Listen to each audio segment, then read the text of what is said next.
I'll give y'all a few minutes to get in here and try to make a post real quick. Oops. About this little live stream. Probably be a rather quick one tonight. Got here early. Hey, all right. Good to see you, Tim. The chat is currently working, but I still don't see a way to change it. Unless, hang on.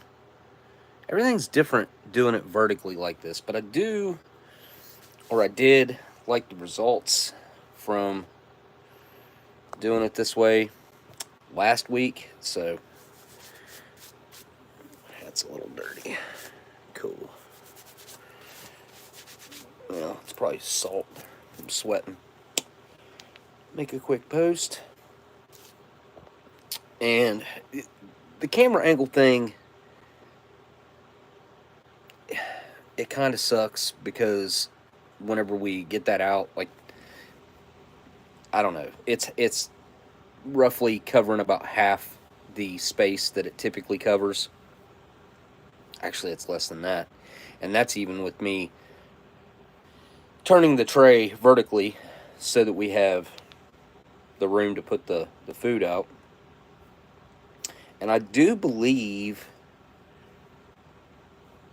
this is from 1983, this ration tonight, and it's a ham and chicken loaf. The last time, you know what?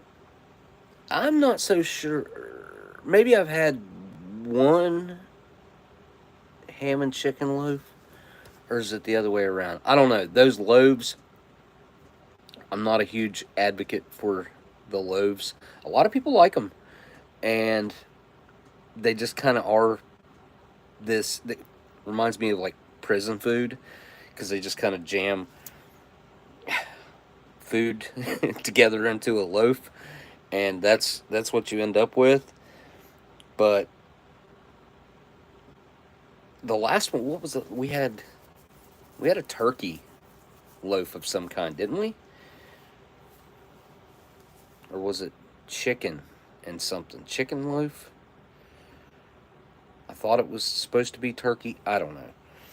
Did it around Thanksgiving.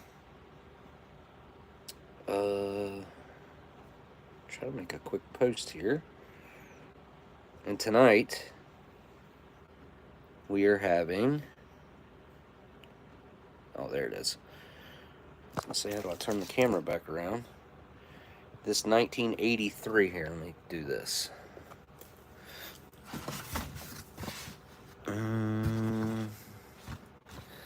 Well, the glare's really... It's really a thing here.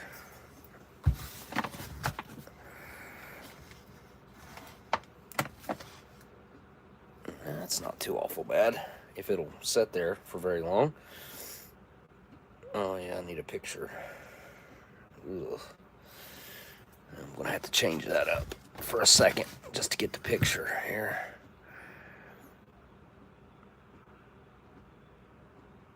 Now let me do a horizontal. It looks like it didn't flip. Did it flip? Alright, there we go. Clean lens. I'm all kinds of prepared tonight, huh? There we go.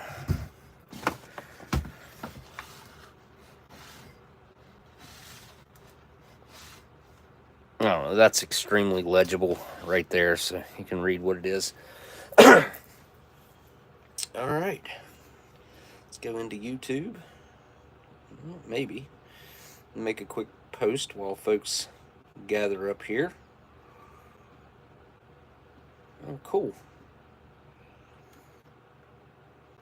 Alright. Copy link.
I don't even know if posts will allow me to put a clickable link in them anymore. I know YouTube has changed all kinds of stuff. Some things that I've noticed are, in my personal opinion, to the negative. I can't really see the reasoning for taking away clickable links from posts or something like that. Especially, there should be a way that the system recognizes that it's a link from your own channel, like that they go together. But I don't know. I'd have to go back in and check it, which I will do just to see.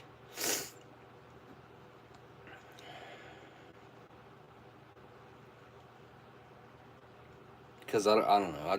I don't like it. Live stream.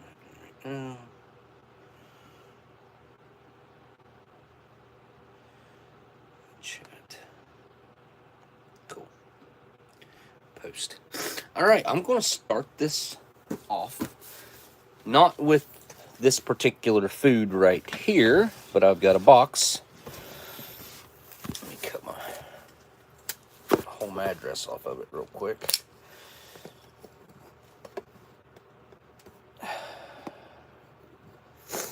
Literally just got this out of the mail. It's probably been up there for, I don't know, up to a week.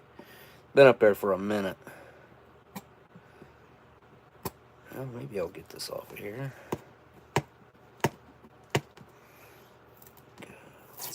Nope. Oh, shit.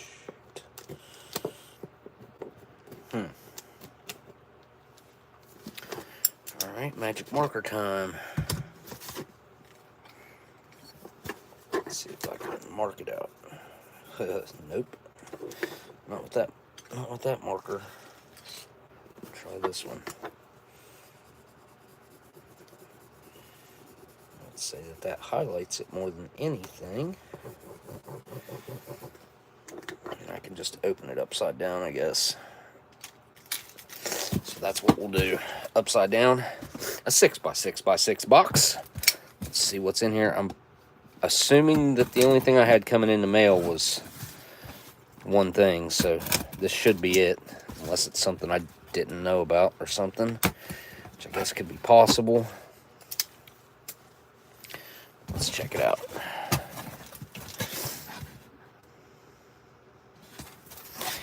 Well, investor you would think, but I know that I can't post links in my comment section, so I don't know. It's just, it sucks. Some of the changes YouTube has done, because I've tried the whole posting the links in comments and it wouldn't let me. So, all right. Now this is really, really, really cool. It's an item that I would consider to be extremely rare. I have only seen one other complete sell in all the years that I've been looking at ration and ration related items sell on the internet and through people. I've known about two other examples. One was at a museum. The other one belonged to somebody that I knew. Well, I guess there was three examples, because Steve had one that he reviewed many years ago now, and then I've seen one sell on the open market about 5 years ago, 4 or 5 years ago, and whenever I seen that one sell 4 or 5 years ago, it sold for $400. And $400 4 or 5 years ago was like, I don't know, about like what $700 or $800 would be today. It was just an outlandish price to pay for, and it's so small and kind of insignificant in its size and what it contains. But this is something I've actually always wanted one of these too, and I'm proud that I got to get this one. Let's take a look at what it is. This is a Mark II emergency flying ration that is 100% complete. Again, these are extremely rare. Oh, this one's had tape put on it. I did not notice that. I'm pretty sure that didn't come standard on there, that tape residue. Now, I think somebody's tried to take it off there. I don't know. It looks like, it kind of looks like it still might be on there, judging by like the air bubble look right there. There's definitely a hair trapped underneath right there. There was a little bit of glue right there. Contents are barley sugar, chewing gum, malted milk tablets, and yes, the famous energy tablets. It's got the patent numbers on it. And it says to open, remove the tape, insert a coin or a knife or sharp edge into the slot and twist. So there should have always been a gap right there. I guess it would only been on this edge, or oh, it's right there. That little divot right there. And this is a waterproof, or should be a waterproof container. Again, these things were, to find one of these complete is extremely rare. I have seen, I don't know, probably 100 of these containers pop up over the years that were empty. I've seen a couple pop up that had a couple of the barley sugar tabs that came with them. And then I seen that one come up and sell years ago that was just the price was way out of my range, and I couldn't justify it. And then I saw this one pop up, and I seen this one sitting on eBay for a while actually, and I thought, man, it's just, I'll probably not see another one again for many years, especially complete, for many years, because it took me so many years just to see this one. And I wanted one of these, I don't know, for 6 or 7 years, I would say, is when I decided I really would like to have one. And here it is. And I do believe that we can just pop this thing open because of the way it was sold. I've seen pictures of the contents, so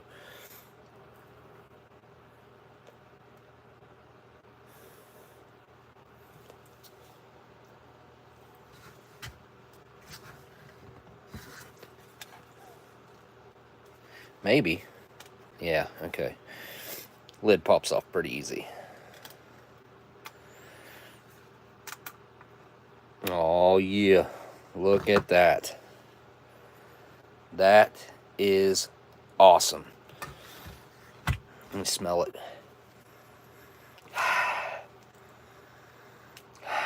It ain't got much of a smell to it.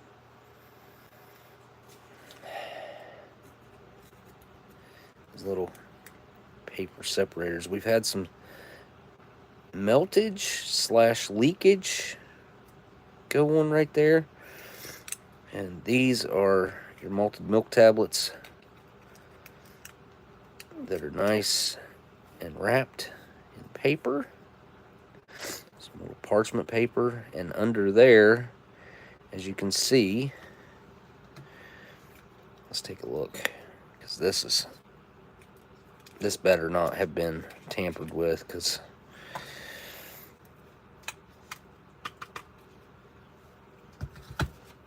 get the pocket knife out, because it is open sitting in there, and I don't like that.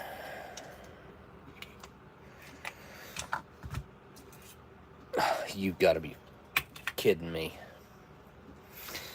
Cool. So those aren't in there. Yeah, so I paid all that money for those, thinking, okay, I'm disappointed. It's still cool. Don't get me wrong. And honestly, I probably have some of the actual energy tablets that would have been in here anyways. I think I have, I should have 3 loose tubes that I could put in here. But, yeah. So with that missing, that's going to be, Yeah, I'm going to have to contact the seller.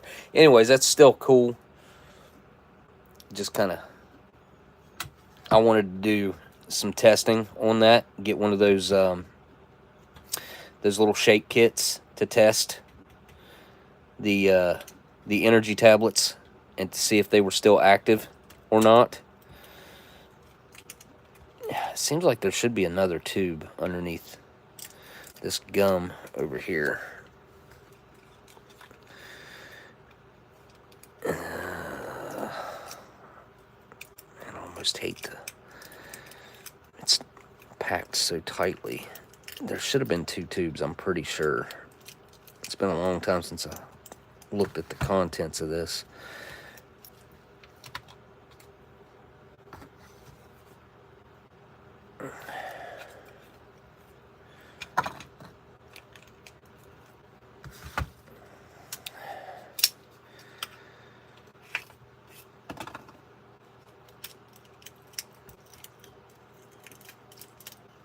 Nope. Nope. Just the malted milk tablet.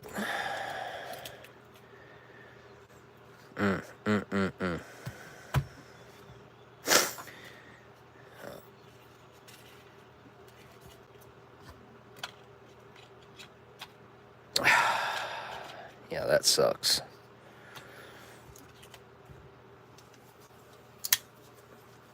That piece of paper stuck in there, so you can yank that up out of there and get everything to come out.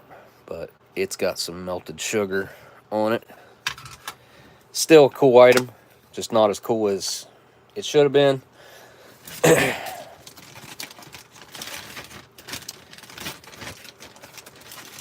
And honestly, because of that, almost doesn't seem review worthy.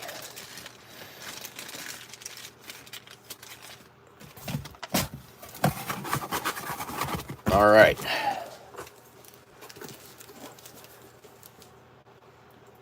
Let's get some food out.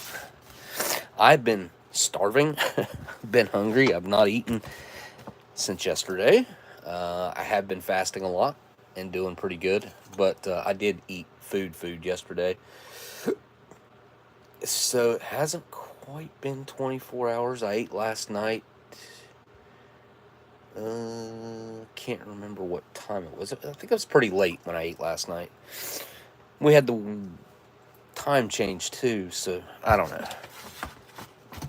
This should be, it's a Right Away Foods, but this should be a 1983, I think. I guess it could be an 86, but I'm not sure because the menus don't really vary from 81 to 87. 81 to 85, they do, well, I mean, they usually have a little bit of a different feel and look to them, but without holding an 81 to 85 from Right Away in my hands, the plastic on this thing feels great, though, like really good. Super flexible. And if you're ever looking at old MREs and you can get your hands on them, that's a good first indicator of what kind of condition it could possibly be in. Because I have gotten vintage MREs like this before where the plastic was super dry, really, really stiff.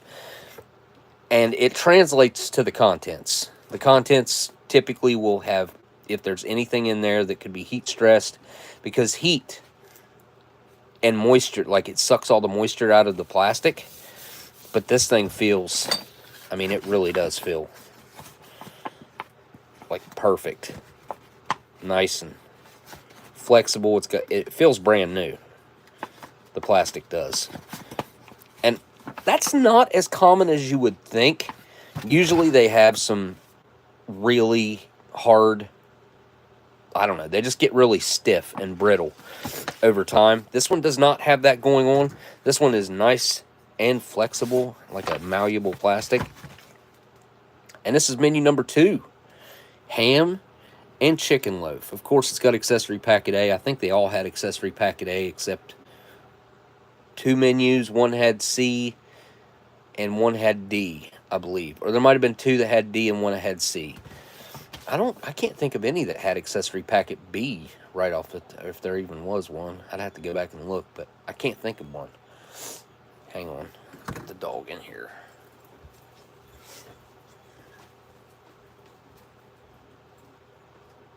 Stella.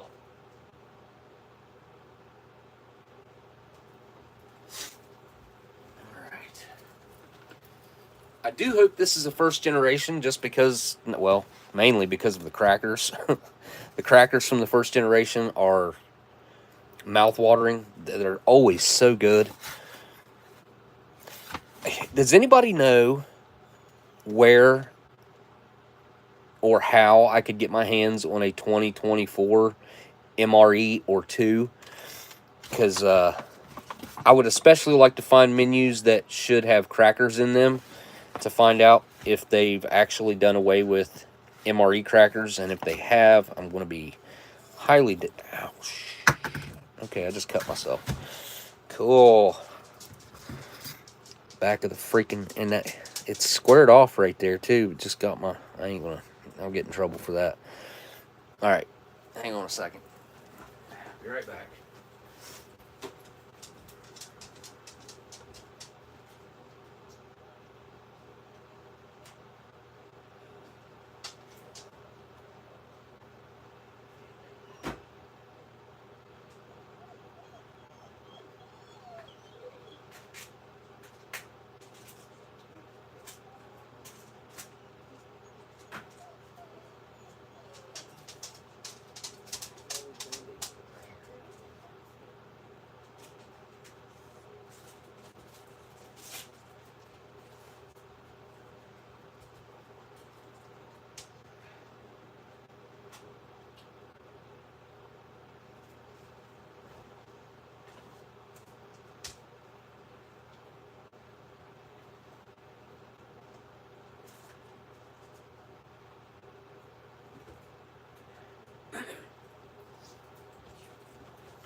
Alright.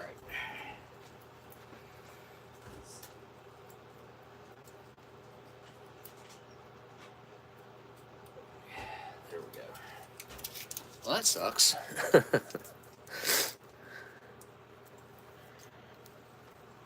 Oh, I need to get a Geiger counter. Just like, well, I don't need to. I'd like to have one. Alright, this is the top of the bag.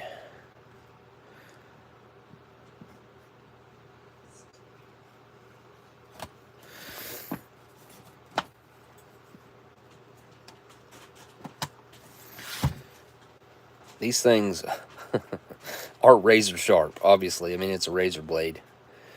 But these little IFAK knives are... They're awesome. They're awesome to have around. And I've been cutting plastic bags open with this thing for, I don't know, years now. And it's still... I'm not going to say it's as sharp as it was day one, but it's still extremely sharp. Like, real sharp. Alright, let's take a look here. First things first are... Yeah, buddy. Ooh. We got some serious delamination going on here. That's kind of surprising. I have not seen that with any of these. It's all over the whole thing. It could just be this pack of crackers being that way. We'll see. With other stuff, there is no date on these. Stella.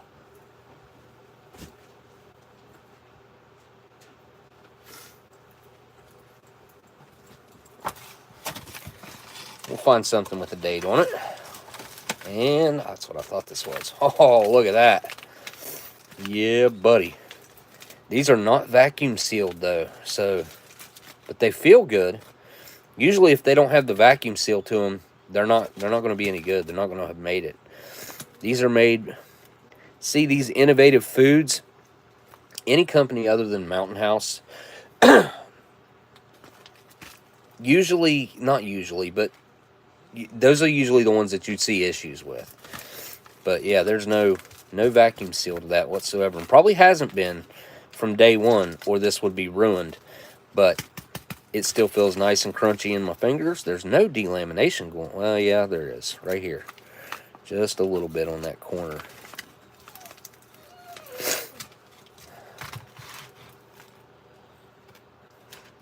Okay.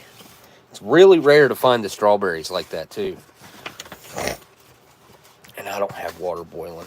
Holy crap. Whoa! I have never seen that before. Pineapple nut cake. I didn't even know this was a thing. Look at the #1 ingredient in it is pineapple. Sugar, flour, nuts, water shortening. Let me go get some water going real quick because I totally forgot.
Oh, it's going to be one of those nights. All right, I got some water on. Let's wait. There should be a date on here.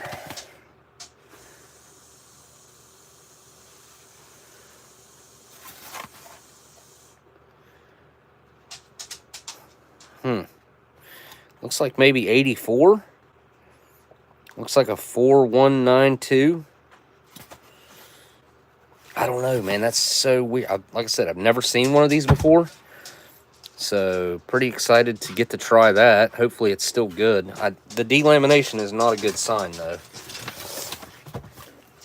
And there is our chicken loaf. And it is a 1984. Looks like it's probably an 8. Yeah, no, it'd be an 84. It'd have to be an 84.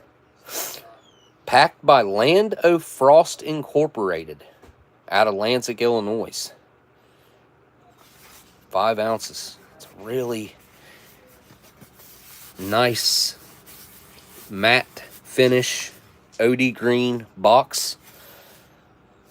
Even that looks a little bit different than what I'm kind of used to. I mean, these boxes are completely different. This has got a rough, I don't know how to get that to translate to the camera, but it does have just a rough texture to it that this box absolutely does not have. I mean, they're 2 different colors, but this has a nice smooth,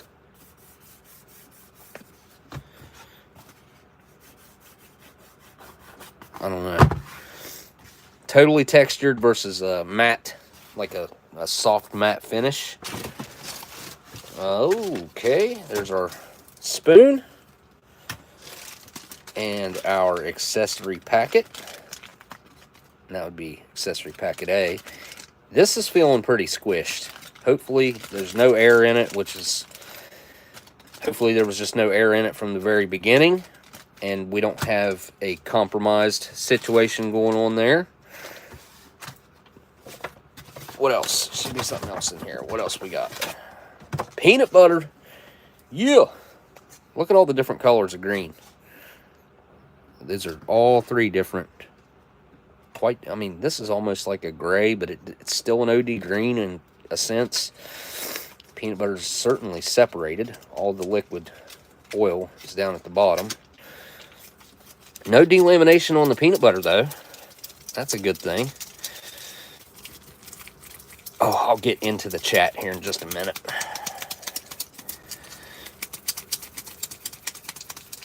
Get this kneaded up really well. Feeling pretty good. I like it. Peanut butter and crackers. Anything else in here? Nope. That is everything.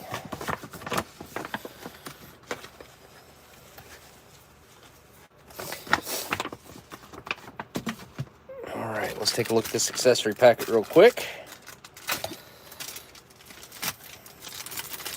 All right, on the top is our gum, chiclet style. It's kind of got a little bit of yellowing to it. Looks all right on camera, but in person it's got a little tiny bit of yellowing to it.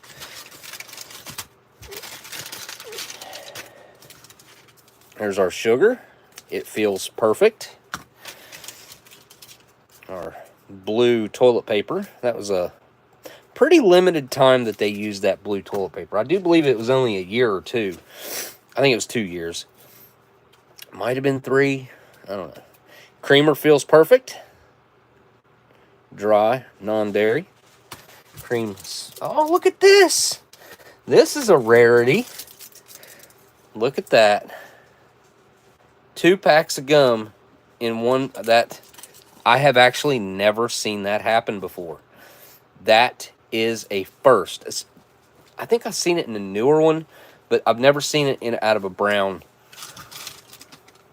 vintage style. Wait, there's something else stuck in there too. The salt. Okay, so there's our iodized salt.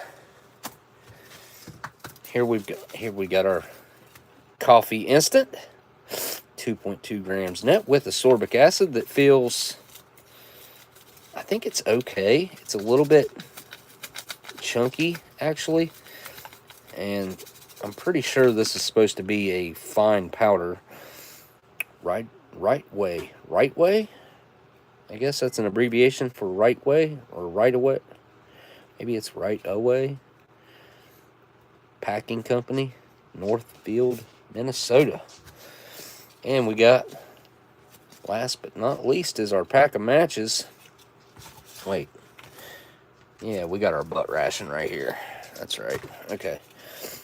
An off-printed pack of matches. That's something you don't really see either. Are the matches not printed properly? Like, usually they're printed right down the middle. D.D. Bean & Sons. They are... It says Bean & Sons. The DD's missing. It's over here. Black matches with white tips. Strike on back. Cool. Yeah, that's so rare to find 2 packs of gum like that. Let me go get some water heating up for my coffee. Yep. Be right back. Wait. I think I could probably go ahead and throw the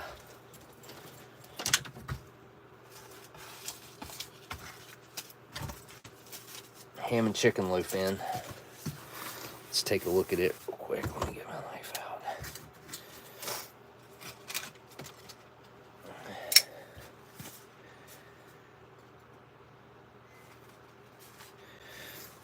Try to preserve this box, actually, best I can. I'm going to keep it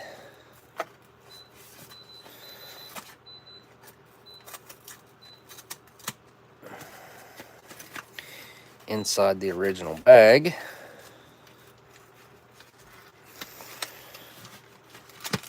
And of course that's glued in there.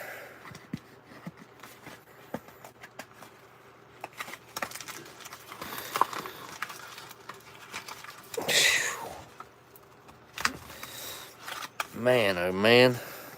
I don't think I'm going to be able to preserve this. Good Lord.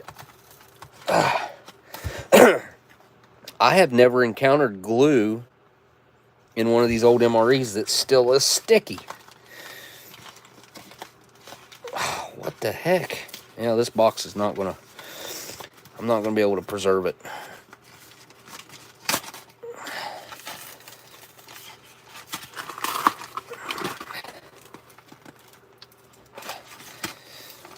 This is kind of being a weird one.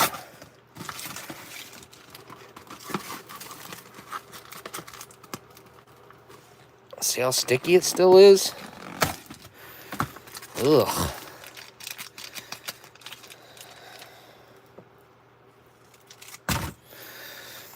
Yeah, that's unusual. Hopefully it didn't like, eat a hole in it or... Yeah. That's extremely sticky still. And that's not something I've ever encountered, actually. Usually it's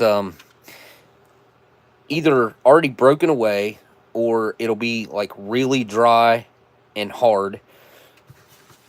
It won't have any tackiness left to it, really. I mean, this is a whole different formula going on here. All right, let me go get some water heating up and get this thrown into the water.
All right, I'm going to give that about 4 minutes because I do not want it to be overheated. Spoon and stuff. It's like packaging remnants. Throw our tray up here. Ooh. Oh, cool. I was zoomed in and didn't unzoom it, I guess. Matches, salt, toilet paper, and gum. We do need all that. Let's take our pineapple nut cake out of the packaging here. Something weird happened there. Didn't get, I don't know, folded correctly or something.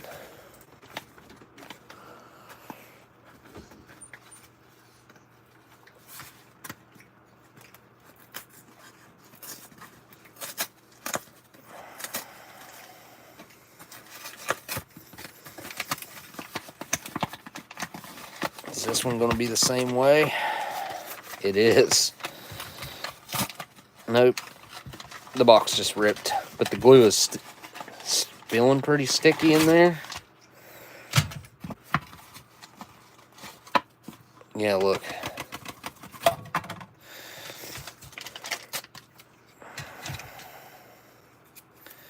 It feels like almost like fresh glue. It's really kind of weird. Unusual, for sure.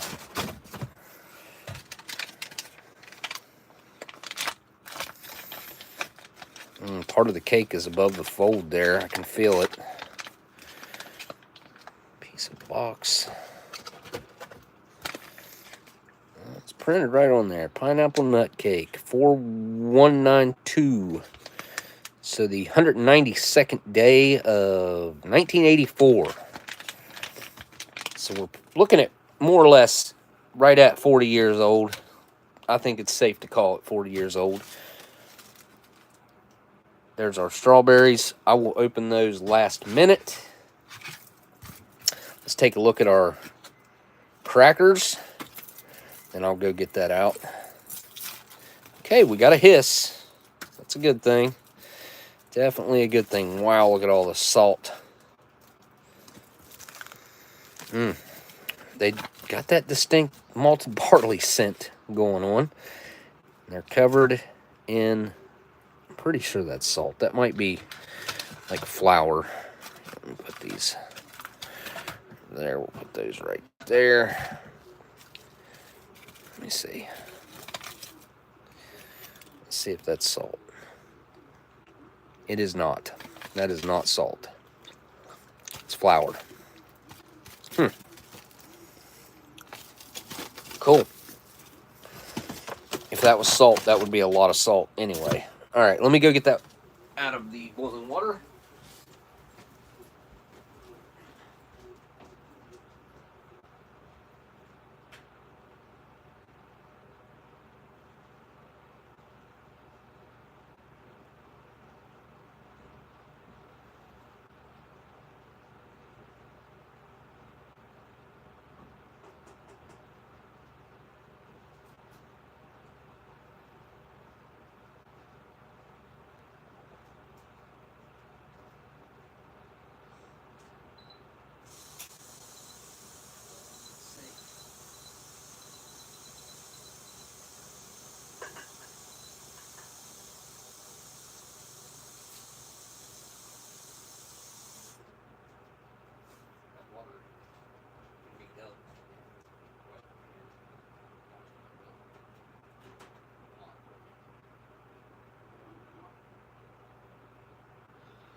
Actually,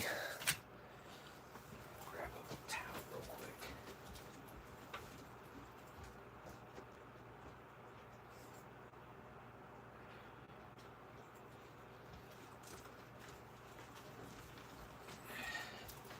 The ham and chicken loaf will cool off quickly if I don't wrap it up in a paper towel like I just did.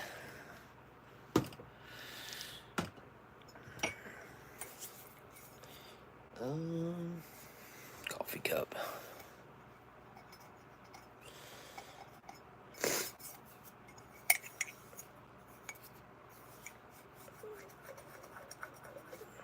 Huh. Coffee cup's got something in it. Stuck on the inside.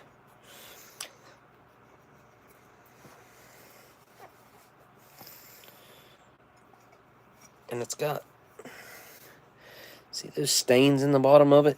I cannot get those to come out of there. And I don't leave stuff like just sitting in my coffee cups either. Like after I'm done.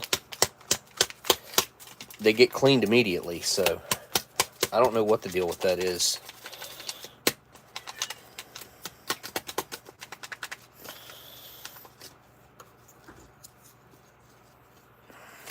All right.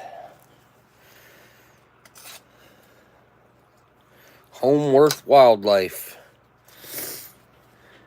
Billy Mays here with Flex Steel. Yeah. Yeah, that's like some Gorilla Glue type stuff. Now see, it looks pretty fine, but I felt it being chunky, so take a look.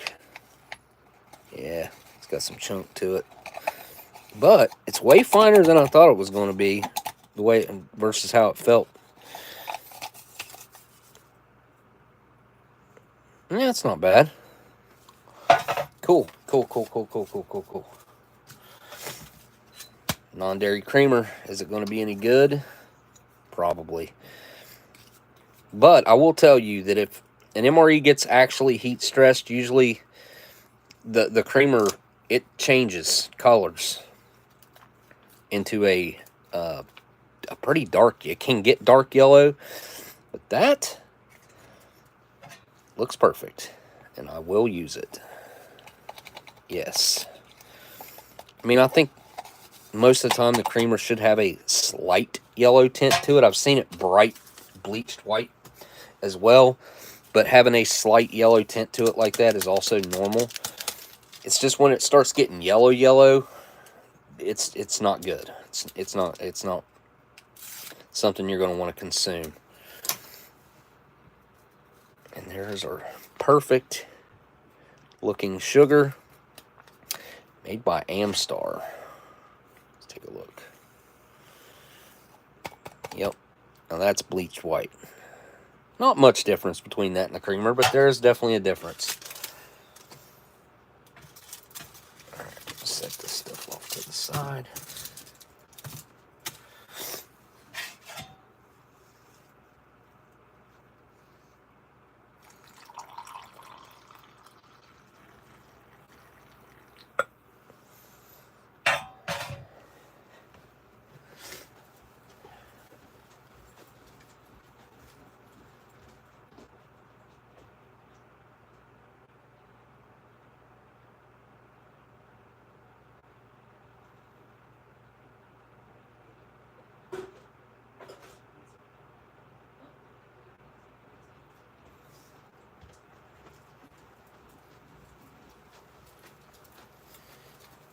Okay. Spoon. Give it a stir real quick. That's weird. I could still feel the sugar in the bottom of that, and this water is hot. Real hot. Set that back here. Oh. How did that happen? Weird. Go ahead and cut the peanut butter open.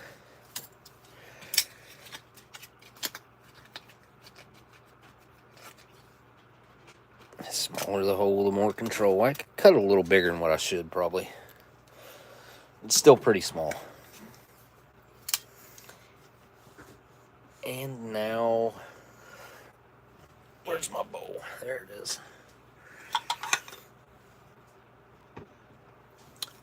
Let's take a look at our ham and chicken. Nope, ham and chicken loaves over here. We'll take a look at this cake first. Pineapple cake. An unusual one for sure. Not one that I have ever had before. I didn't even know that the pineapple cake was a thing, I don't think. If I knew about it, I had forgotten about it. Which I guess is possible. I don't know. It kind of seems like now maybe I have had one of these. See, there's a big old chunk of it that was above the fold. It's looking darkly chunky. It smells good, though, believe it or not. Just kind of smells sweet. I don't really smell pineapple so much. A little bit. It smells a little bit like pineapple.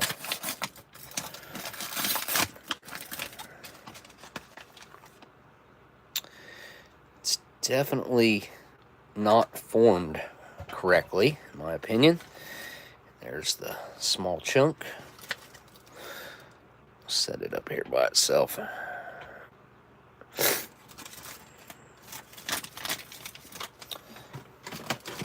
That surely ain't no pineapple upside down cake, that's for sure. Alright, now we'll get to the main.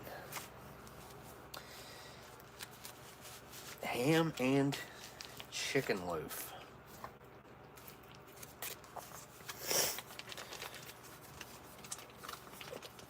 Again, it just kind of reminds me of prison food. It's going to be loaf-tastic.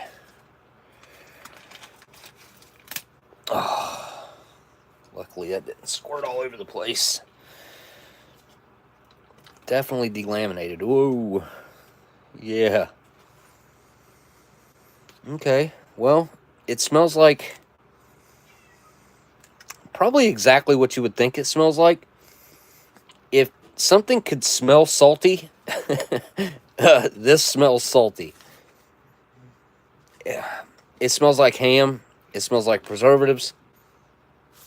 And I also smell the chicken. Oh, man. Well, there it is. The exact same shape as the cake. Which is so weird to me. Hey, Sarge, what do you want the ham and chicken loaf to look like? Make it look just like the cakes. Use the same form. Out there using the exact same tool for every job. It's just got, I guess that's probably fat right there. Oh, I don't know. Oh, it's a whole thing. Did not expect that to move like that. All right, let's just take a look here.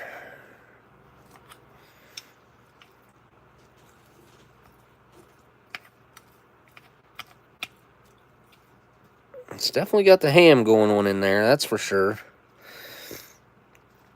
That reminds me a lot of the ham slice, that ham right there.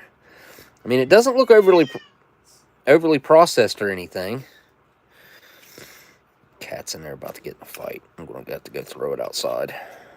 He's not supposed to be inside anyway. I don't know how he got in here.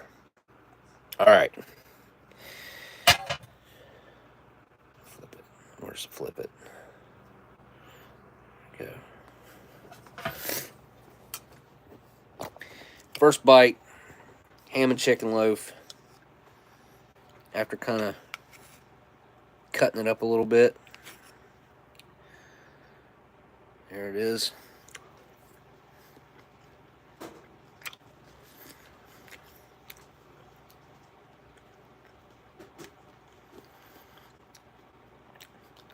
At least the ham has some texture to it. The chicken part has no texture to it.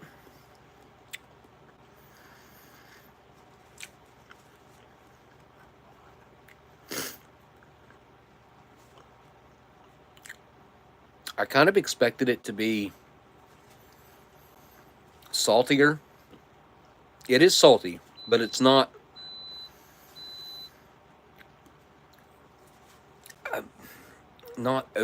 it's not overdone, like the salt part of it. And usually with stuff like this, it's hard to even tolerate the amount of salt that's in it. But here, let's flip back around and take a look at it up close here, because I don't really taste the chicken so much, which I kind of thought that I would taste it more. There's a little bit of I guess you'd call that juice, fat, I don't know what the heck going on over there. Absolutely zero side effect of numbness, tongue stinging, which happens a lot with these old mains like this. You'll feel it in your tongue, or you'll feel it right at the top of your throat, like where your lymph nodes are. This, so far, I have had zero side effects like that. I've only taken one rather large bite, but let's try another one just to, I guess, confirm. Because I have had old MRE food that was fine on the first bite, and the second bite sent me numb or started making my throat sting. So this is the way to test that out, I guess.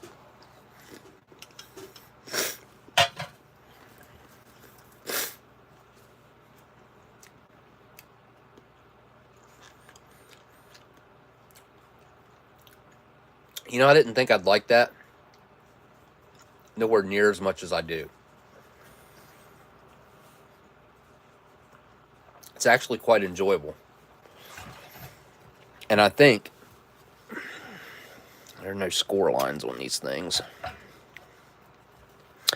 I want to try a piece of the cracker just on its own.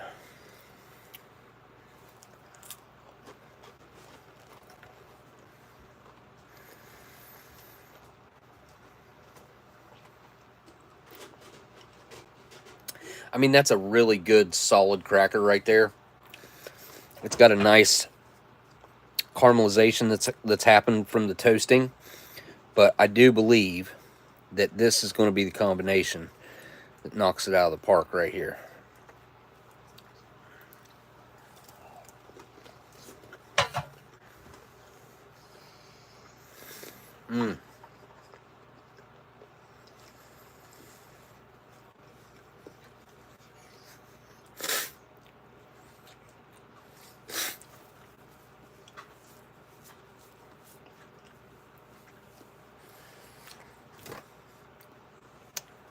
those two actually mix together extremely well. Although I will say that the cracker kind of takes away from the really nice ham flavor that comes along with this. Again, I don't pick up so much on the chicken, but I certainly do pick up on the ham quite a bit. And when you mix the cracker in, the cracker kind of neutralizes it a little bit, just really does neuter the flavor a lot. And I mean, putting a ton of it on there, and still, I don't know, the first bite, it just kind of tasted like I took about half the flavor out of the ham and chicken loaf.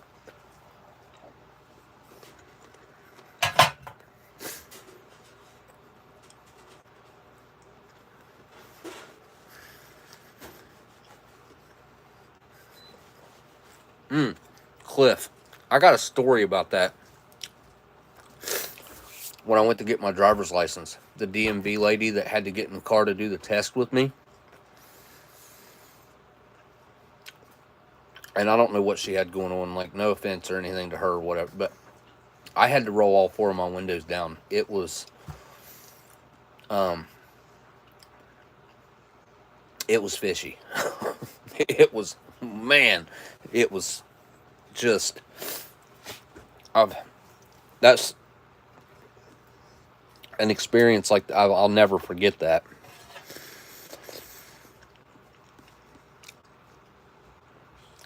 I don't so much like the texture that the crackers add after the crackers have kind of broken down into more of a pasty dough. It's nice to add the crunch in the beginning, but, you know, it breaks down pretty quickly into not being crunchy. But it is good. I like eating it like a dip like this. I can't believe I'm eating this much of it. I may pay for this later. There's a very good chance that I will. I mean, it's happened to me before. But the way it tastes, it doesn't taste like I'll be having any issues.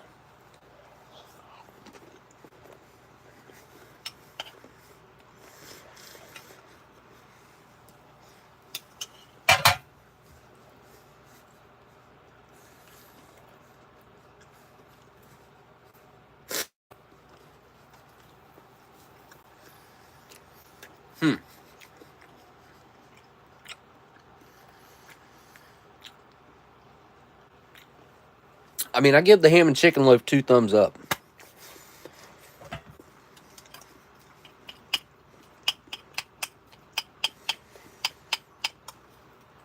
I especially like the big chunks of ham in it, because they really, I don't know, they're my favorite part. They got the most flavor. Let me get some of that ham. That's mostly ham. The chicken just has no texture. It's just like, I don't know, like dough holding it all together. But there are some nice big chunks of ham in there, as you can see right there. And this is the exact same thing that they had in the MCIs, in the cans. It's just, this is in, you know, they put it in a retort. These loaves did not stick around. And once they took them away, they never came back. Like, the ham and chicken loaf. I think the other one was a turkey loaf. Or, why can I not remember what the other loaves are? I don't know, but this one's definitely grown on me, and I do like it, and it looks way better once it's chopped up like that than having that pasty square or rectangle loaf.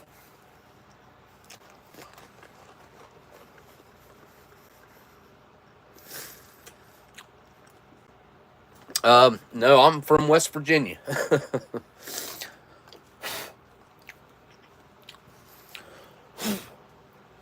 Some cracker crumbs up here.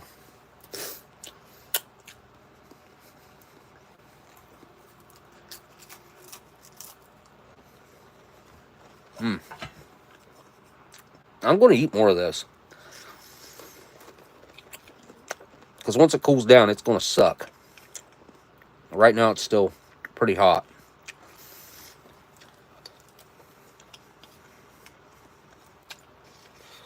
I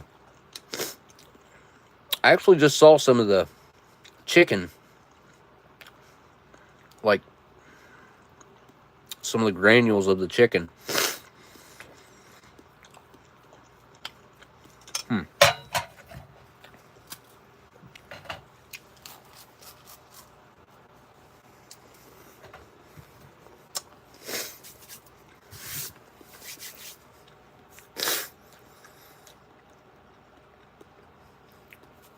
Yeah, I don't want to let this go to waste. Coming back from the store, he says he took a $20 bill with him.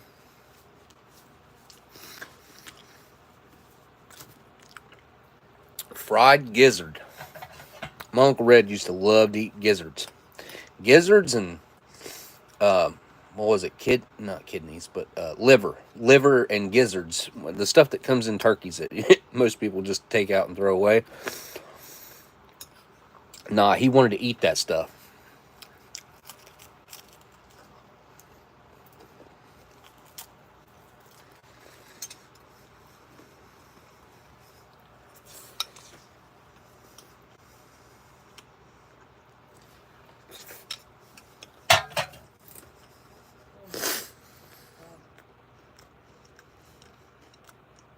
Fried egg jelly. Fried egg jelly.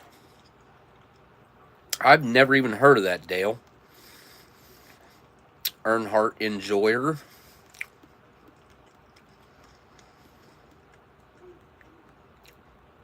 Hey, there's Mike. Mike Kreischer. I didn't say hello to everyone. Sparrow. Everything from the beak to the cheeks. Extended warranty 24/7. Got in touch with you. Got some. God, what a troll account. It got me to laugh. That's funny.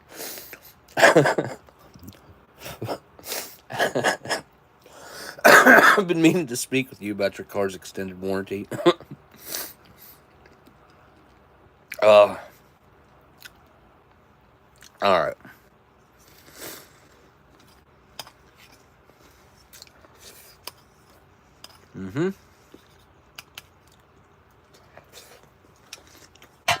It ain't got long left before I ain't going to eat it no more. Cools down much more.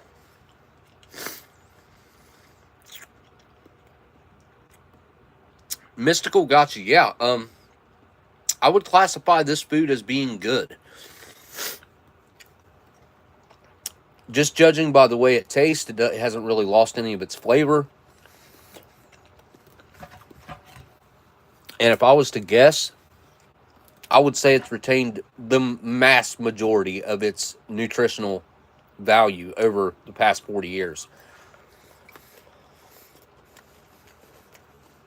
Which, when you're talking long-term wet food storage, that's a big concern, is losing flavor and losing nutritional value. I would venture to bet that this is still probably within the 80 percentile or higher. And the flavor is, if it was much more flavorful than this initially, I would be shocked. Really. The loaf itself, it's not appealing to the eye at all. I mean, it straight up looks and is very similar to what like a prison food would be. But with that being said, it's better ingredients than what would be in most prison foods. The ham itself it's real ham that's shredded up into little pieces and put in here. And then chicken, and I don't know, there's probably some sort of egg binder going on here if I was to guess.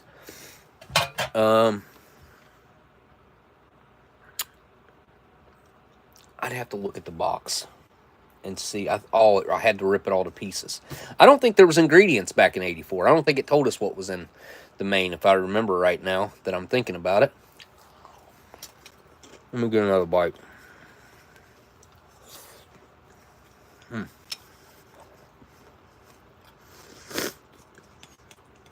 Yeah, I would probably recreationally eat this. If you chop it up little like that, man, this would be really good on like some Ritz crackers. Even with like some Lay's potato chips, dipping it like that would probably, yeah, that would probably be pretty good. I'm trying to think what I would go with this, like as a dip. It'd probably go pretty good on like a tortilla. I wouldn't mind trying that.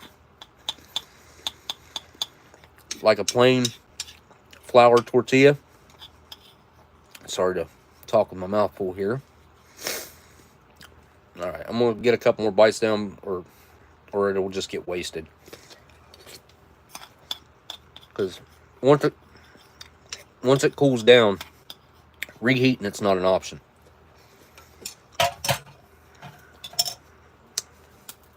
Not this. Some things I can reheat, some things I can't. This is not one that can be reheated.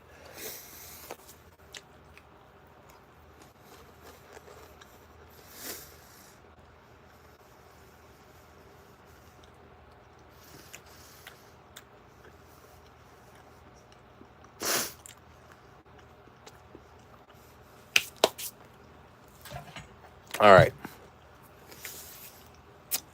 I've officially had enough. I'm actually getting full from the ham slice.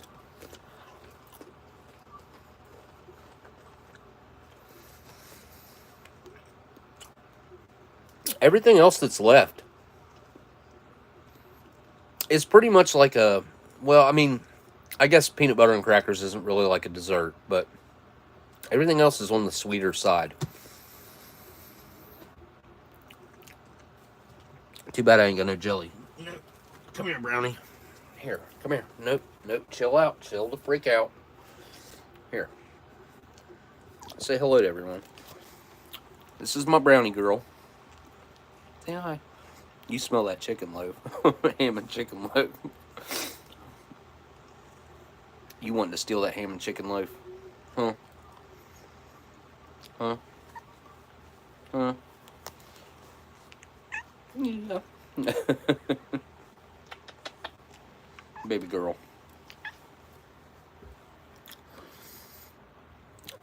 It wouldn't surprise me if she doesn't try to jump up on the table. She is one of my favorite cats. She's got the coolest attitude. All right, let's see if this coffee was actually any good or not. It's still really hot, which I didn't expect. I figured it had cooled off quite a bit. I mean, it's cooled off enough to where I can drink it, but it's still really hot. And it tastes perfect.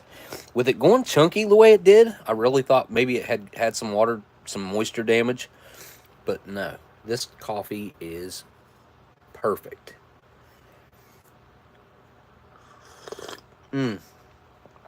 It's rich, it's smooth. It doesn't have a whole lot of tannins going on because there's none of that like dry bitterness going on.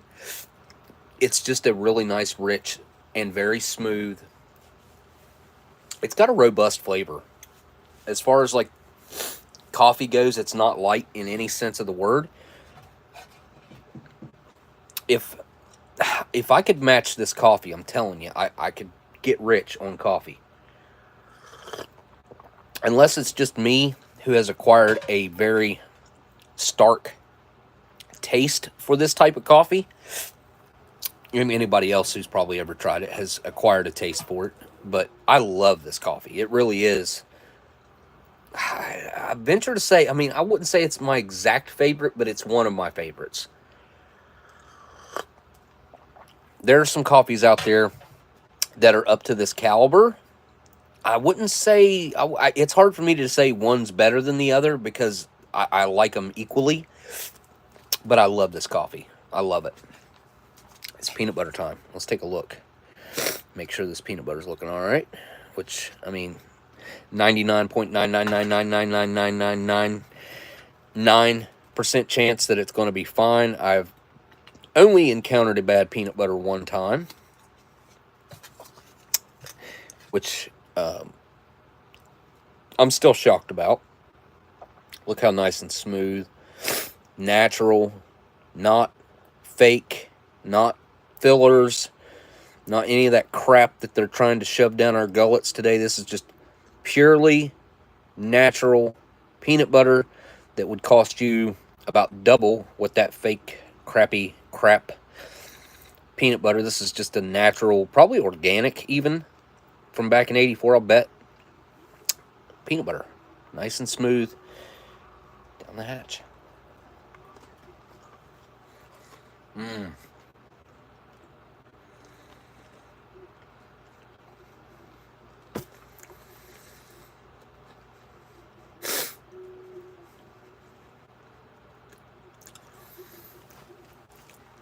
I mean, the peanut butter itself is salty.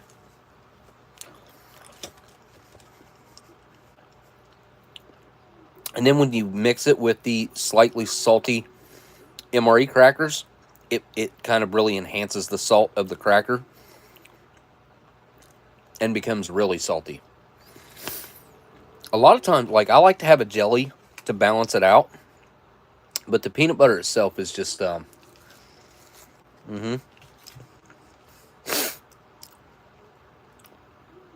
it's just high quality ground up peanuts. It's got a nice strong peanut flavor, and it's really good. Really good. Nice and creamy. I would eat, this would make a really nice peanut butter sandwich.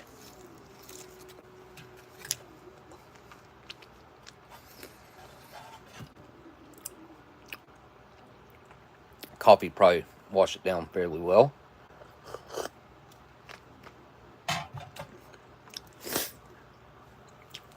All right. Now it is time to move on to pineapple cake. Let's break. This is the thickest part of it right here, so it probably had the best chance at hanging on the longest. Let's bust it open. The nuts are extremely dark, and it's got a slight sour pineapple scent to it. There's not a whole lot of smell going on to it. It's got a slight sour pineapple smell. I don't smell the dough or anything. You know, I don't smell the cake. Whoop. All right, that nut's coming. Well, that might be a pineapple. I don't know.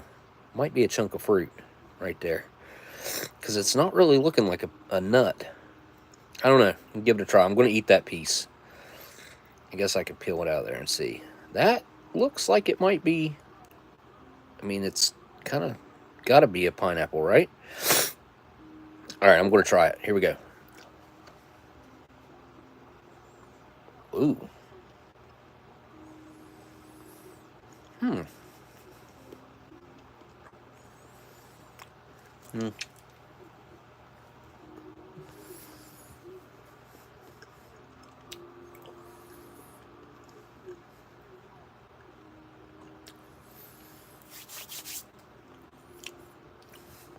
That reminds me of like those jelly candies or something.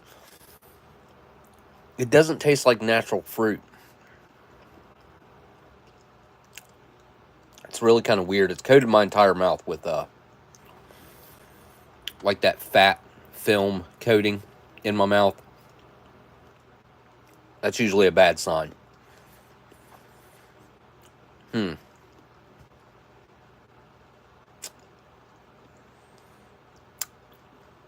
nuts have that like wet peanut texture that has rubbery, but still kind of crunchy. Yeah, that's not any good. It's burning the back of my mouth, under my tongue. is stinging. The back of my throat. When it gets in my throat, it goes like right to your lymph nodes, or it does mine. Right where your lymph nodes are in your neck is where it feels like the stinging is.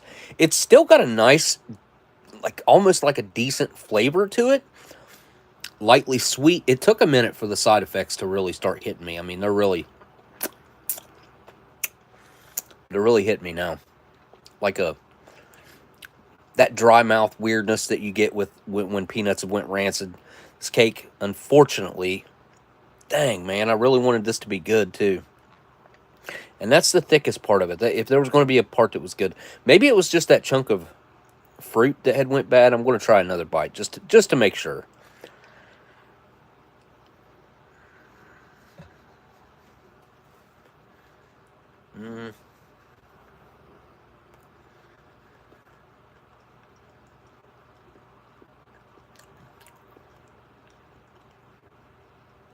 Well, yep, there it comes. Ooh, that had a real bitterness to it. Unfortunately, it's went bad. It's not so bad that you could probably get away with eating. You could probably get away with eating this, actually. I want to try this little weird piece that was off on its own. I don't know why, but it's a little skinny piece, but I don't know. Maybe it ain't got no nuts or anything in it. I don't know what those spots would be if not, but I want to try it.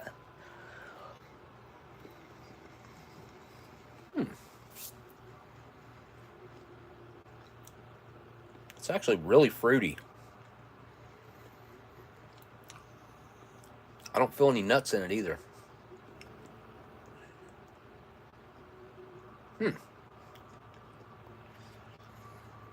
My mouth is so messed up from the other two bites, though. I will say that piece had more flavor than the big bites that I took. I don't know why. It was more concentrated. I don't know. My mouth is so messed up from the stinging, the coating, the numbness. Let's see if I can get that cleared up.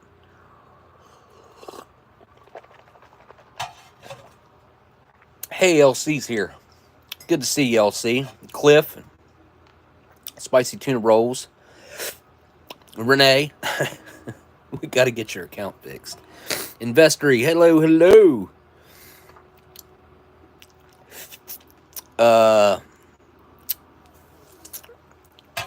I guess I could set. I'm using it as a trash bag, but yeah, maybe. Just pull these out. I could set the MRE right there. Can't read it. There we go. Let's see. Kinda. 40-year-old ham and chicken loaf is what I have consumed.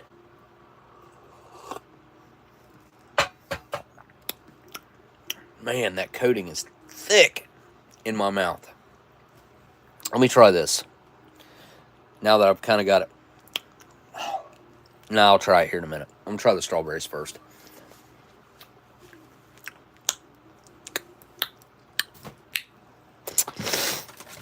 Yeah, I don't like that coating.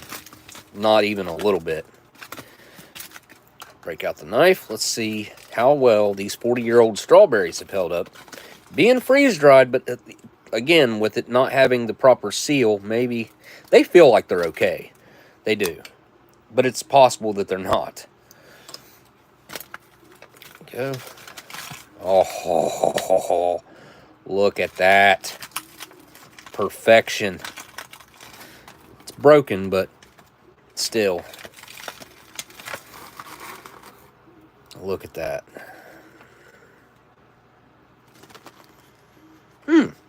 It even smells like strawberries.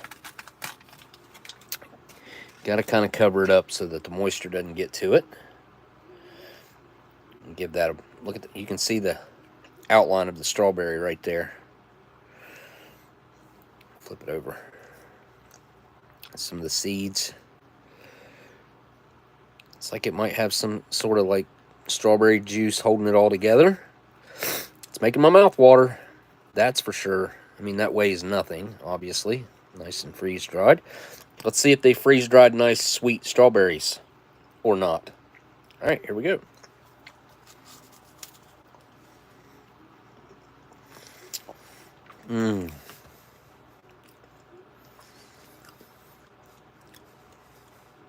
Yeah, they're nice and sweet.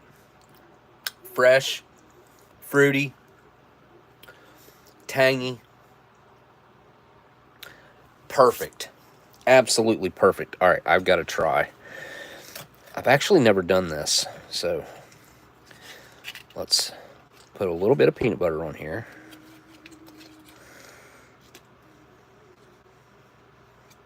Not much, because it's so overpowering.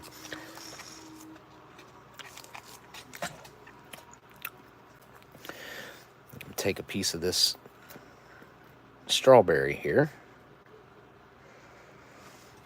Put it in the peanut butter on the cracker. And let's see if this tastes... I don't know if this is going to be good or not. It's worth a shot, though.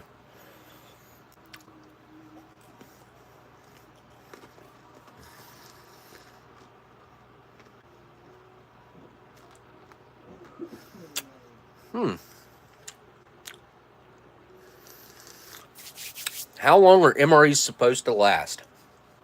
Okay. That's a good question. Because they don't actually tell you a time period. That was really interesting, by the way, the combination.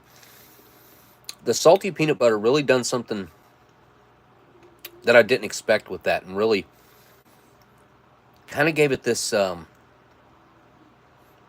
don't know, like a weird fruit juice, kind of a tangy. Yeah, that's not what I expected from that. It's so good, though. I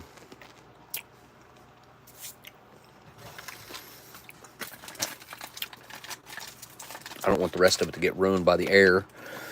It's freeze-dried stuff. As soon as the air starts hitting it, like it's on its way out. Like you got to do something with it. These are so good, though. They really are good. I'd say the pears are just as good as the strawberries, though, if not better. All right. So how long is an MRE supposed to last? It's a good question. So on the box, there's a 3-year date printed. There's the date printed that they go into the box. Literally the day that they're packed into that box, into that case. And then underneath that will be a date that is precisely 3 years to the day from the day that they were put into that box. And that's what is called an inspection date. That's when you're supposed to go through and make sure that there's not been any rats that have eaten through the box, roaches that have went crazy. Ants are another problem when it comes to foods like this that can... One compromised bag, that's it. That's all it takes.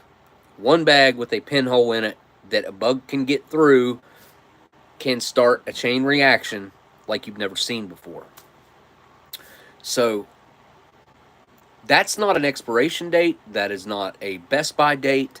That is not a date that... A lot of people used to think this way, and that's why I'm saying all this. A lot of people used to think that that date that was printed on the case, which I don't have one handy, but it's very easy to find a picture of a case of MREs. I guess I can pull up a picture of a case of MREs.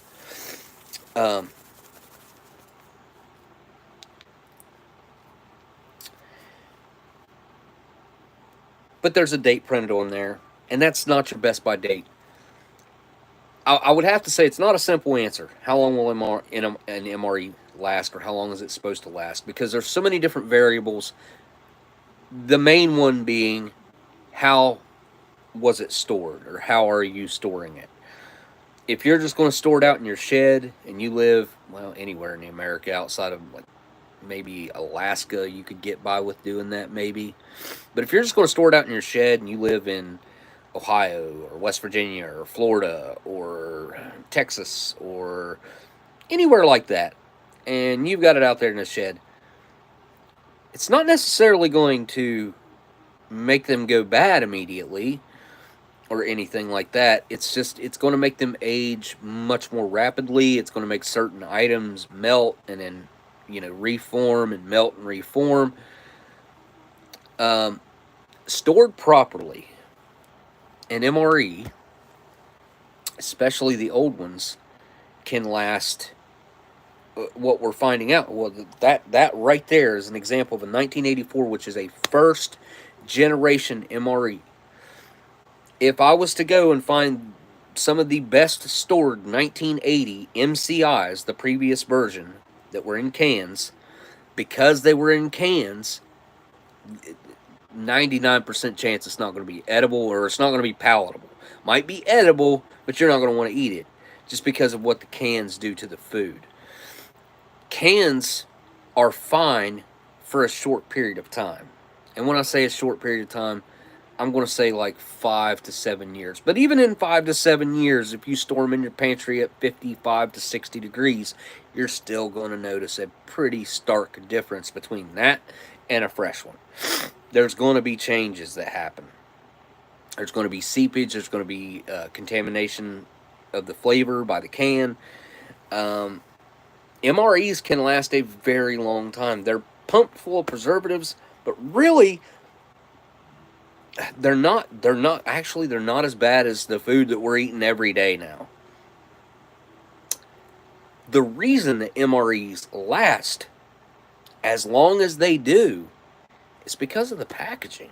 The packaging is by far the most important element and reason that MREs last as long as they do. If you were to take that exact same food and put it even in 2 Ziploc baggies, it would have been bad within a year or two, like if not quicker. It's how it's packaged and the packaging that it's put in. So it's a two-step there that I'm talking about. It's the process that they go through that is just like canning. So you're heating it up to a certain temperature, pulling all the air out of there, which is a big key. Like, oxygen's one of your, if not the largest threat to food. And if you can get all the air out of there and all the bacteria, all the living bacteria out of there, you're golden. That food is going to last, and it's going to last a long time. And that's why you see me be able to eat legitimately 40 years old. That ham and chicken loaf, what was it, like, I think it was almost, let's see, that'd be 30, 60. It's like a month shy of being exactly 40 years old. It was 122nd, was it 122nd day of 1984? So we're not quite to the 122nd day yet. But it'd be in April sometime, right? It'd be like the very end of April. It'd probably be like April 30th, 31st. So we're like a month and a half away from that being exactly 40 years old.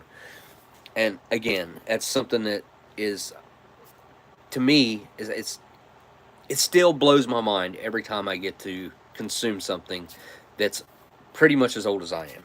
Like, I'm eating food that was put in the package when I was a baby.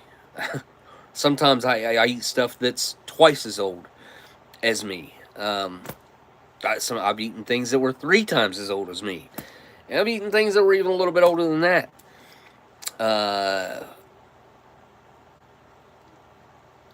It's not something that I set out to do.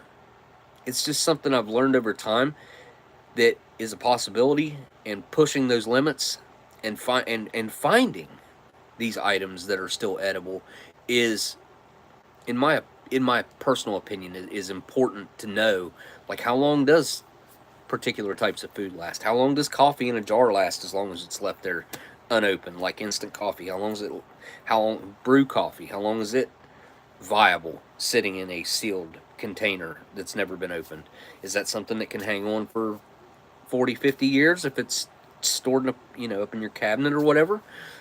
I hope that we never need this information, but I do think it's possible that this information that I have gathered and that I've presented to the world will unfortunately be relevant probably sooner rather than later. It's just cold hard facts of where we're at in the world right now. In a scary place. I'm looking for a smoke. I'm trying to decide what.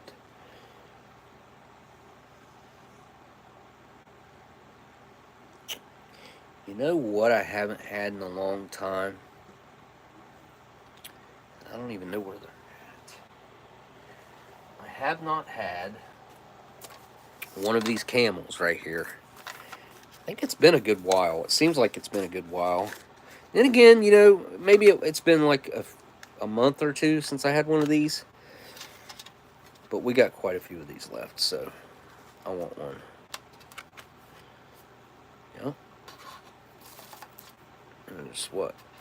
1, 2, 3, 4, 5, 6, 7, 8. There's 9 left. Almost half a pack's getting ready to be 8. These aren't quite as old as the food. I think these are from 89, right? Or 90.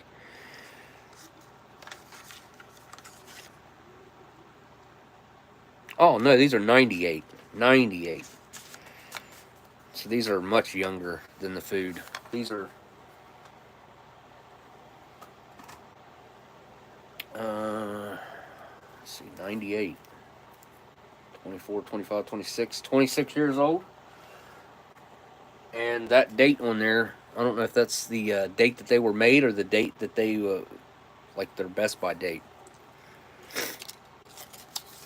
Which is possible.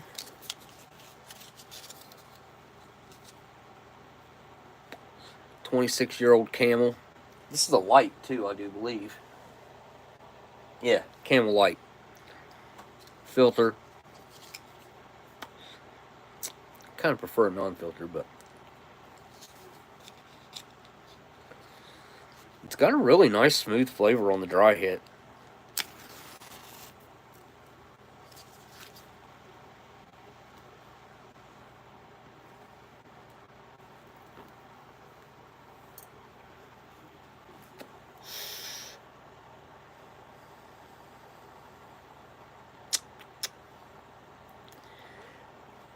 Every time I have one of these lights, I mean, first of all, it doesn't taste like a light at all.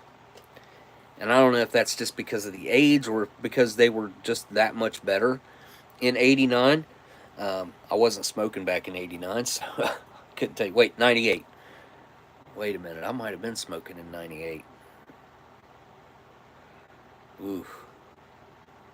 Not religious, like not a smoker in 98, but I was definitely was enjoying the occasional cigarette in 98. I'd have been 15, yep, I was occasionally smoking in 98. So I was actually smoking when these things were made fresh.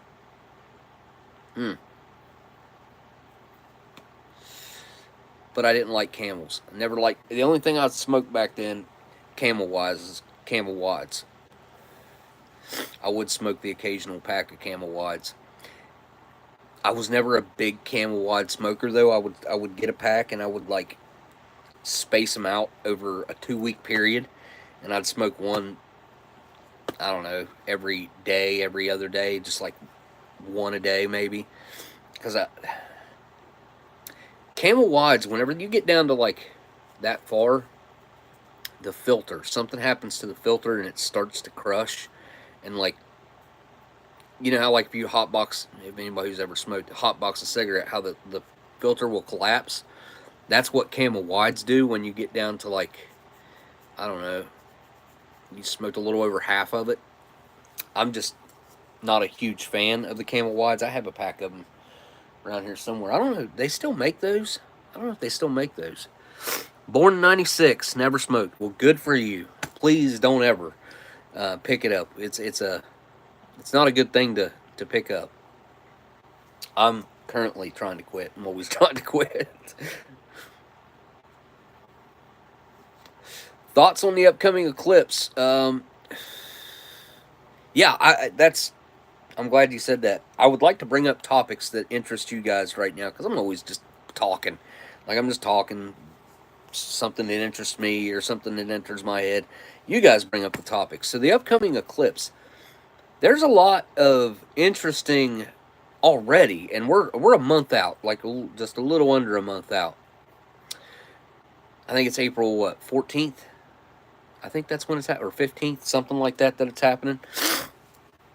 They're already telling people to stock up on food for whatever reason. I'd never heard them say or do anything like this with an eclipse before.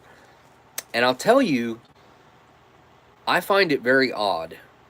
Okay, where I live, we just had a full total eclipse not that long ago, back in 2017, I think is when it was. I can remember being in high school. No, grade school, sorry. In grade school. I think I was in 3rd grade. I might have been in 6th grade. I was still in grade school. I know that. I remember that. And we had a total eclipse. I can remember the teacher telling us not to look at it, and like we did this thing with the shadows, how we could watch it with the shadows. Of course, we all looked at it. I mean, we're kids. You tell us not to do something like that, and we're going to do it. We also had, I think it was like welding shields or something. I can't remember if they provided us welding shields or not. It was something we were able to look at it with, though. Anyways, that was back when I was in 6th grade, which would have been, let's say, 30 years prior to 2017, roughly. 3rd grade, I would have been, how old would I have been in 3rd grade? Or let's say 6th grade. I'd have been like 11, I think.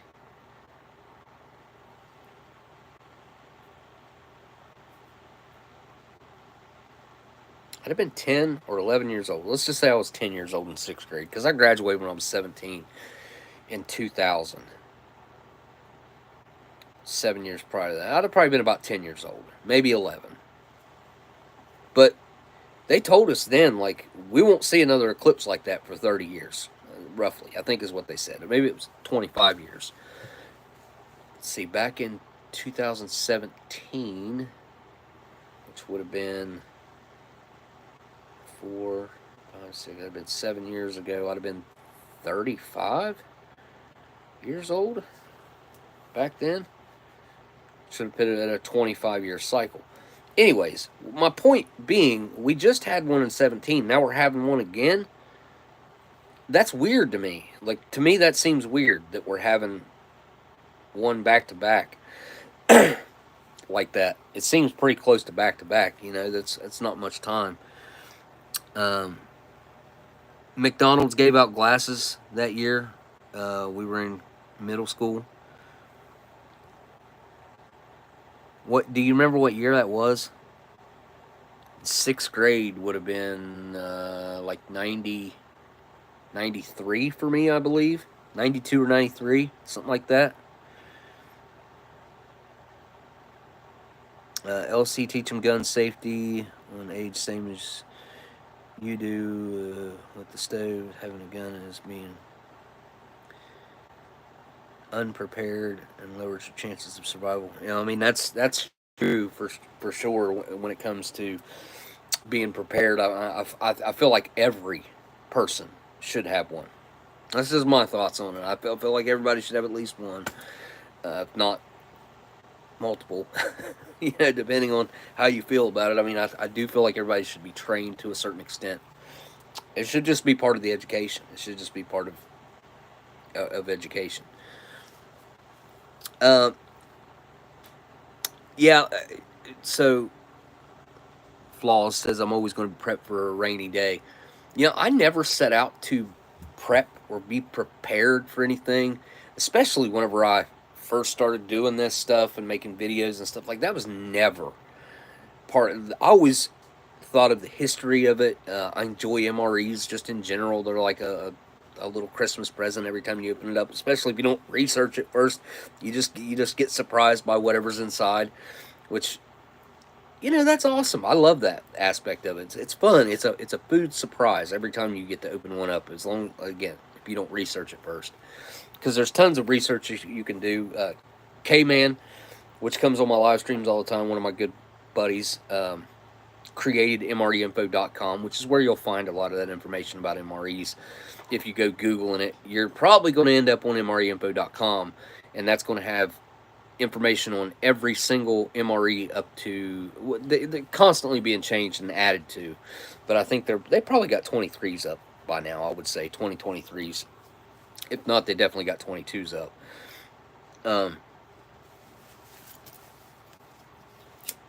But as far as the eclipse goes, man, there just something feels weird. Something feels off about it. That's just my personal opinion. There's been a lot of talk about the electromagnetic interference from it. I don't know that shouldn't be a thing. It's never been a thing before. Why it would start being a thing now doesn't make a lot of sense. But I also don't understand why they're telling people to prepare.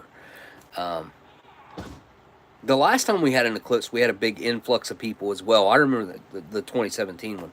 We had a lot of people come to the area that it was going to be, which is here.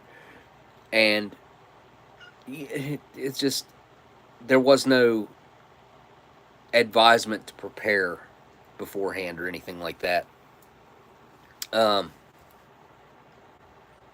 Makes me think about the moon stuff. So David Copperfield last month was supposed to make the moon disappear. And I talked about this one other time on a live stream. And the reason I brought it up is because I actually noticed the moon missing a couple times. It just wasn't where it wasn't there. It wasn't where it's supposed to be. It just was not in the sky. And I even brought it up to Amber, and I was like, hey, I brought it up before I ever knew about the David Copperfield thing. Well, he said, like, keep an eye on the sky, and anybody who notices it not, you know, the moon not where it's supposed to be or something, the moon not being out, to reply on his Instagram, I think is what it was. This was before I ever even knew anything about it, that I had noticed it and brought it up a couple times. I was like, man, there's something going on weird with the moon. Like, it wasn't where it was supposed to be. And then last week, or week before, it was a week before, I started seeing these videos that a couple people had captured of this, I'd call it like a, well, it looked like a face next to the moon, which was really weird. So Charlotte, I see the picture. Wait, hang on.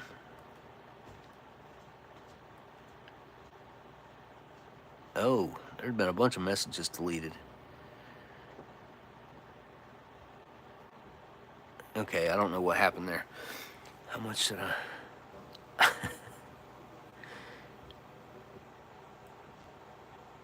Definitely, I'm not even going to reply to that.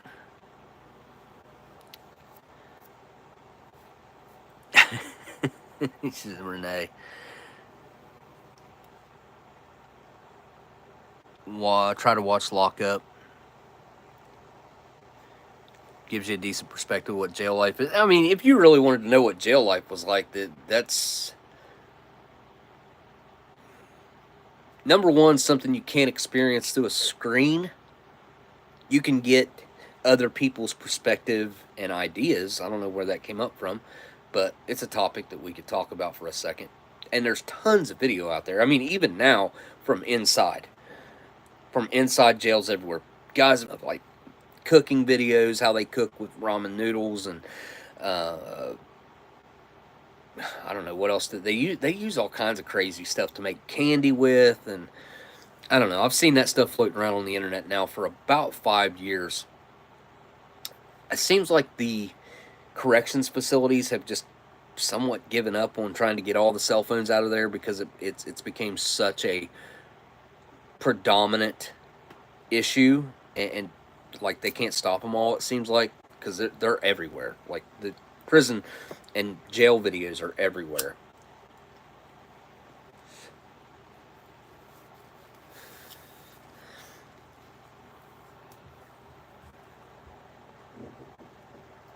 I must have missed something. How many push-ups can I do? I just did 50 today. I think I probably could have squeezed out a couple more at one time. Obviously, I can do more than that over any more given time. But I've been working.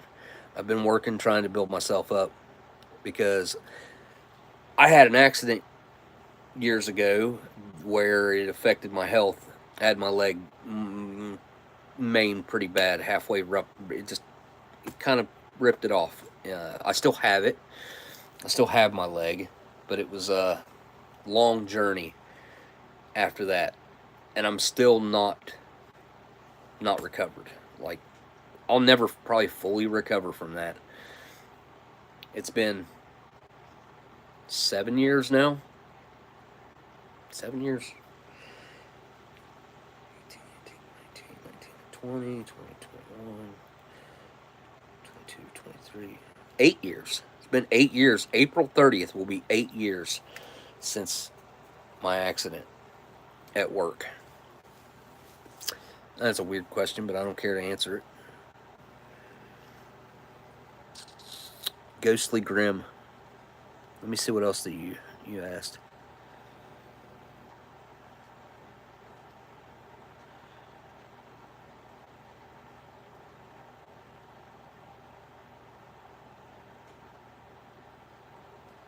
It's all right. I don't mind trolls. In Norway, prison is a luxury. I remember the biggest murder, I think, used to used a compound bow, I think you mean. But he had a full apartment. Yeah, I know. I've seen Norway prison videos. Or I'll tell you, there was a show that one of the guys from The Sopranos did. I can't remember the name of it. It was a Netflix series where he went over and he started off with nothing. They relocated him because he ratted on somebody in New York. So, man, I cannot remember the name of that show. Anyway, after he'd been there like a couple of years, he ended up going to jail. And when he went to jail, like it was like he had an apartment and the food was really good and the guards were like super cool. He didn't have to stay in his cell at any time. Like, he could come and go as he pleased. It was pretty crazy. And I'm pretty sure that's how it was. Mike, later, if you're probably already gone. Personal note, I have gone from 250 to 222. That's good. See, I've been doing fasting. I've been trying to on and off it. If I can stick to it, I try to do it every other day. I slip sometimes, and I'll if I eat that day, I'm like, ugh. I should just, if I mess up like that and I eat something, I should just go right back to it. Instead, I'm like, all right, I ate something today, so today's going to be a day that I eat. And then I'll try to hit that 24-hour mark. I really need to start hitting the 48-hour stretches, though. I need to start getting into that second phase of fasting, because anybody can do 24 hours. Like, 24 hours is really not, there's no challenge to that or anything. It's not that I'm trying to challenge myself. I'm trying to correct my metabolism, and really, I feel like it's working. I do feel like I haven't stepped on a scale in a long time. The only time I've stepped on a scale is at the doctor. I don't do it for myself. I don't really care what I weigh. I care how I feel. I want to look better. Obviously, that's a bonus to it. But I want to feel better. I want my health to be what it was before I got injured. And getting my blood pressure in check, and which I've got to quit smoking too. But losing weight, that's good, Storm Tracker. Absolutely. See, you lost 28 pounds, which is good. Cholesterol is down below 200. I just had my blood tested.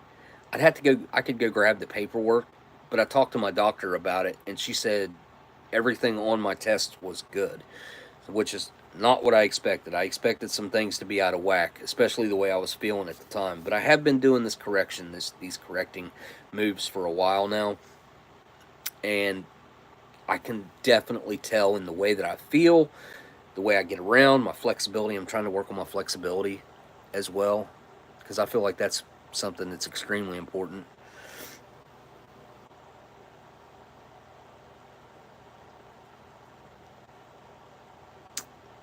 Thanks for talking. See you later, Storm Tracker. I'm way behind on the chat, I'm sure.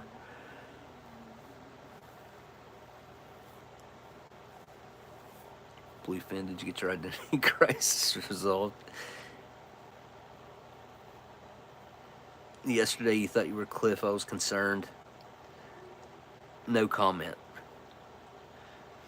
He murdered children and now I heard he's about to get out.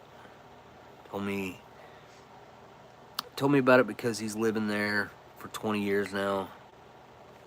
Okay.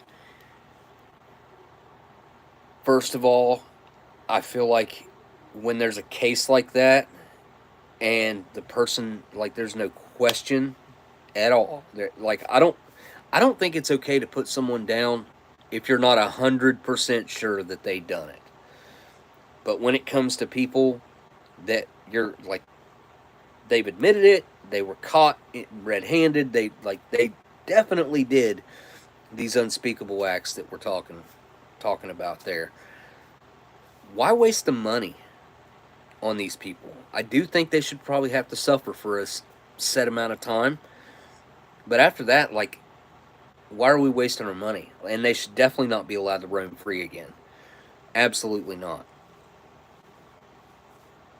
Especially whenever we're talking, especially kids. But it kind of, like, that kind of applies, especially any innocent human. Like, that just, I guess that's something that, I don't know. Me and one of my buddies was talking about dogs today. So he told me this story about these two little kids that wandered over to a neighbor's house and went through, somehow they were able to open, or maybe they went through like the slits, I don't know how they got in there, but they went through a gate into this man's front yard or front gated area, into his home, into his gated off area. Oh, if you don't mind, hit the thumbs up or down, either way. All right, back to the discussion that me and him had. One of them was 2 years old. I don't know how old the other one was. This probably happened down south somewhere, just judging by where he lives and the story he was telling me. So they ventured over there, and this all took at least 15 minutes from start to the time that they went through the gate. I don't know how long it took once they went in the gate, but the guy had 2 dogs, and the dogs proceeded to, yeah, the kids are no longer. This is a tough subject in many ways. Where were the parents at, first of all, with a 2-year-old? 2-year-old should have never been able to wander away. But I understand that stuff happens. Kids sometimes, like, they can get away from you. I think 15 minutes, actually all in total more like 20 minutes, is a long time to not keep tabs on a 2-year-old.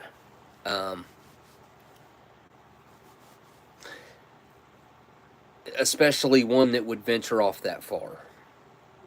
Like, if that kid is wandering off like that, there needs to be locks on the doors inside the house, something like that, if you're not going to be keeping an eye on them.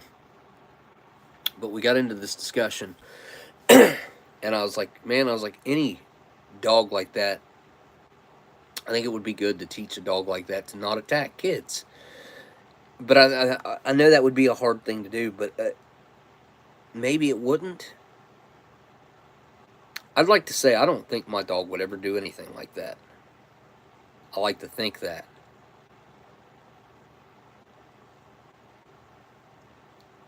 And I don't think that she ever would. But if a little kid, 2 years old, 3 years old, was to come up to my dog and start hitting it and poking it in the eyes, or who knows, sticking its finger places it shouldn't be sticking its finger, maybe it might make my dog mad enough to react. I don't know. I would like to think that she wouldn't do something like that. But again, I don't know. And it's horrible that happened in the first place, and those parents, I can't even imagine. Nor would I ever want to have to imagine. But I can't even imagine what they'd be going through. And then at the same time, I'm like, they're going to put that dog down. Dogs, I think it was 2 of them. They're going to put those dogs down. And I don't know how to feel about that whole thing. I was trying to search my own brain and my own thoughts and my own feelings on how that should be handled. And I just don't know, man. Like, I don't know. I don't know what, I don't know the whole situation either. But I kind of don't feel like it's fully the dog's fault. I don't know. What do you guys think? Sports site lights. Hello. Hello. Ghostly Grim. Search Norway. Beaumont Island. What's that? Island. OY. That's a tough name for me to. I can't pronounce that. Brivjek. Probably shouldn't speak his name anyways. Might be wrong. Poland, that would be a life sentence. In USA, some states, it's a death sentence. Yes, absolutely. I got a buddy, delicious. Link to his channel right at the top of my description. Lives in Poland. Great guy.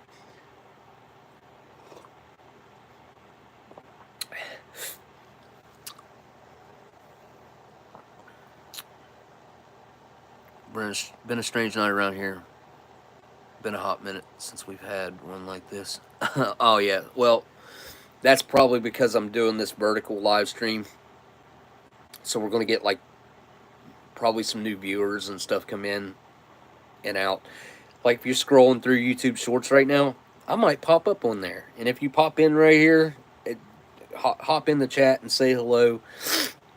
We will welcome you in here. As long as you're cool with us, we'll be cool with you. Blazing Gamer says it's not the dog's fault. Kids shouldn't have gone in the yard. I see, that's kind of where I was coming from. Yeah, natural selection. Yeah, I mean, I don't know, man. Like, the kids, it definitely wasn't the kids' fault either. Like, it's the parents' fault. The kids, 2 years old. I mean, it for me, it's even kind of, well, you know what? Whenever I think I was 3 or 4 years old, I got into my parents' car, started it up, put it in gear, and drove it down the road and crashed it. Like, stuff happens. Kids do stuff. I don't know why I'd done that. Like, I still even partially remember that day. Like, it plays in my head like a movie. I remember the tow truck coming, pulling the car out of the ditch. I had busted up my ear and the side of my face where it like went over in the ditch. I guess it would have been this side. Kids do things and can get away from you. But if you got a 2-year-old, you need to be paying attention to that 2-year-old. I mean, you got to sleep sometimes. This wasn't like it was in the middle of the night or when it wasn't anything like that. So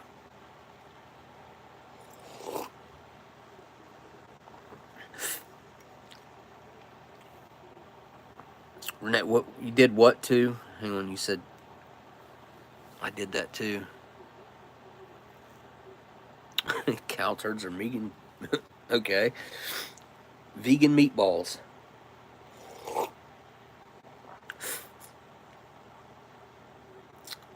Oh, you did the same thing. I got you. Yeah, you did it in 89. It would have been like 85, maybe 86 when I done it. It's probably 85. Got these packs of smokes right here that came all the way from Poland. I'll be honest, like out of the 3, that's probably that's probably number 3. These are probably number 2, even though they are extremely good. These are really good. These are number 1. These all naturals, like these all naturals right here, they got everything about them I like. Everything about them. They're A+. But I've only had one of these, so I'm going to have another one of these because I've had a few of these, I think.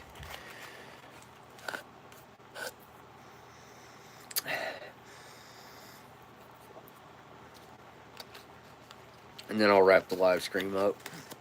I've actually been on here longer than what I figured I was going to be on here tonight anyway. There's another pack over here too. What pack is in here? Oh yeah, these Marlboros.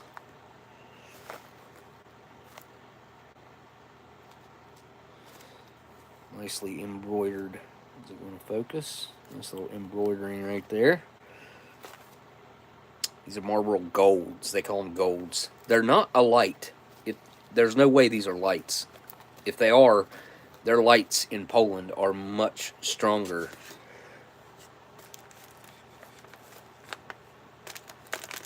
than our lights over here.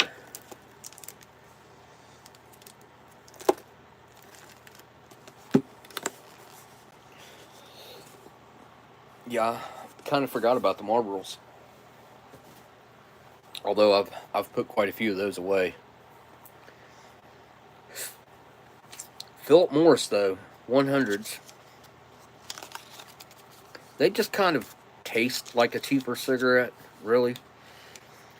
They kind of got some of that flavor going on the dry pull.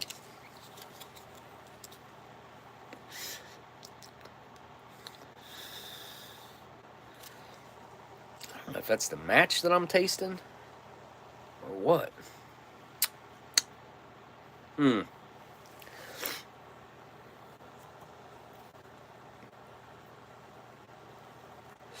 Are there luxury cigarettes? So, depends on what you classify as luxury being. American Spirits, I know of American Spirits roughly in things like Nicotina Rustica, but know nothing about them. So, I would probably consider American Spirits to be the top of the food chain when it comes to currently produced cigarettes. If you can find a pack of Pall Mall non-filters, a pack of Camel non-filters, they'll run you about 20 a pack right now in a average market, like outside of New York. I have no idea what they'd cost in New York. Like New York, I know cigarette prices back when I was living in New York, which was 2019, 2020. I spent a lot of time in 2018 there too. A pack of Marlboros.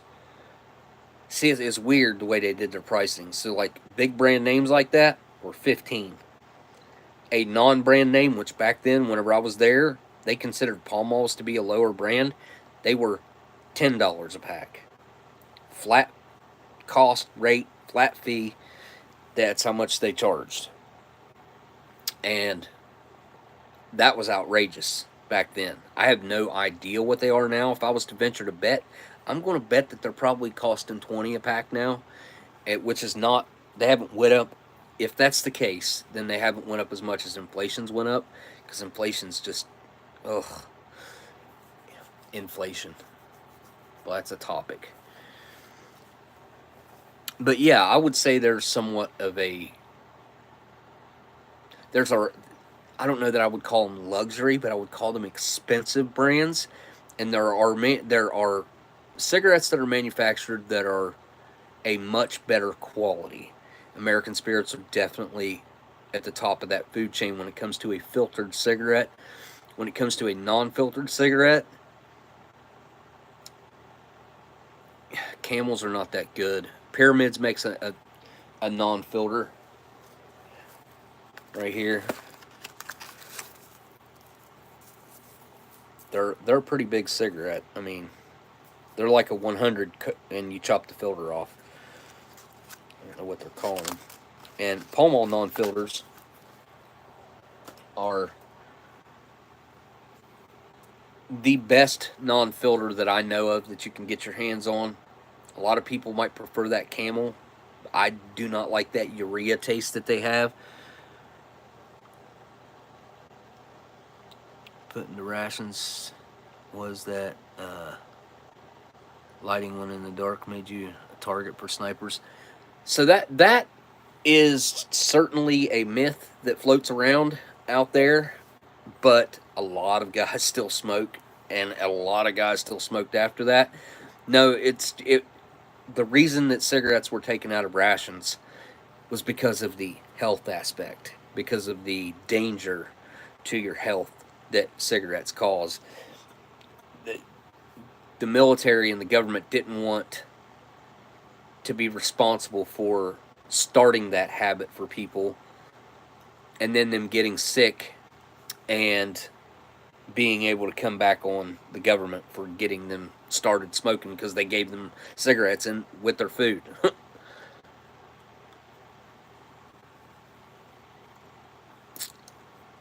I still think it should be an option. I think if you want to have cigarettes with your meal, I think the government should provide them. I think you should have to ask for them. Like, it should be it's separate accessory packets.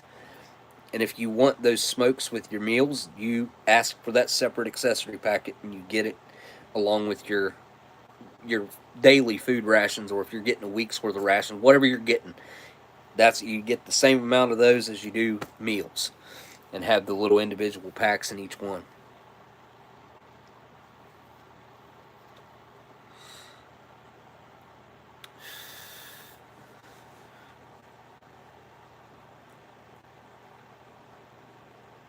It don't appear to be a threat to this channel, so we'll just leave it be, I guess. What's happening? Hang on. I wish YouTube just had a translate button on live chat. Yeah, it'd be cool if it was on live chat, like, obviously.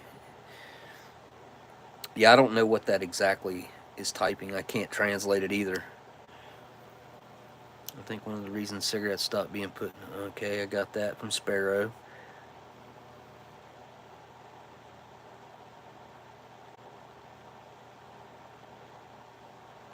That guy's name was Yusuf? Wait, are we talking about the guy that was over there?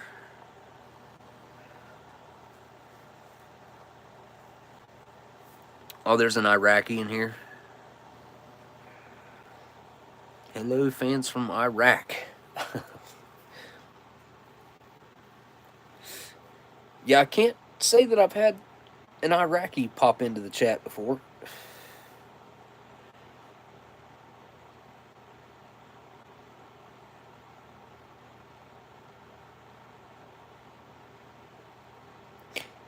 How did I get into the smokes? Okay.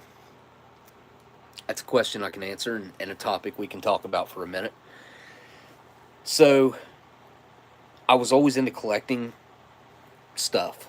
I started off collecting coins and stuff because of my grandpa. My grandpa collected coins, and then when he passed away, I got his coin collection. Wasn't nothing crazy valuable or anything. I mean, there's some stuff in there that's all right, but wasn't any. It was just it's special to me because it was his, and he was into it, collecting coins. And I think that's something that he got from when he was a kid, because he kept stuff like that his whole life. And I've been a collector my entire life, my entire like memorable life, from the time I can remember being a little kid. And my dad, I think, would have to be the one responsible for getting me into starting to collect cards. So I started collecting cards when I was about, I don't know, I'd say 7, 8 years old, because my dad was very absent. And then when he would come around or something, like he'd want to take me and buy me some cards or something. So I would oblige, because I got into it. And then it became an obsession of mine when I was a kid, even. I had a, what was it called? It was called the Pro Image, but he had a card collecting section. He sold like starter hats and jackets and, expensive apparel type stuff in there. But he also had glass cases that he had cards in. And this would have been in the early to mid 90s. I think we moved from there in like 95, I think, 96, something like that. But I was lucky enough that I could ride my bicycle to a card collecting shop. And I was poor. We were poor. And I would do anything I could to try to trade up and get things that guy wanted. His name was Mark. I can't remember his last name. Anyway, so I got into the card collecting. And then I really got into the coin collecting when I became independent and lived out on my own and was making decent money. I started collecting coins, like really collecting myself. And then I got into the gemstone aspect of it, and I started making jewelry. And then I started collecting tobacco. And this would have been 2007. 2007. My grandma passed away. She had a pack of Marlboros, and I still have these to this day. I could go get them right now. I know exactly where they're at. They're separate from everything else. She had a soft pack of Marlboro Lights. My grandma had been trying to quit smoking. Then she did quit smoking. But she kept this pack of Marlboro Lights. She had it for like 2 or 3 years.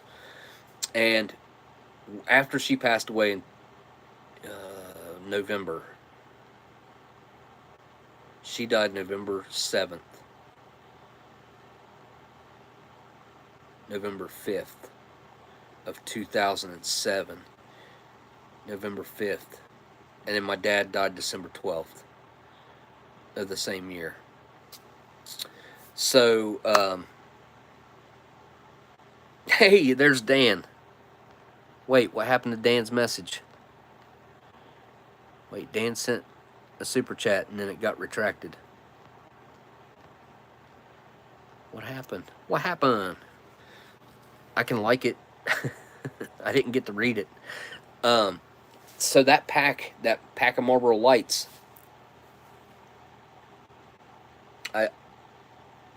when she passed away, and I don't know why I even took it and kept it, but I had known that she had kept it for years.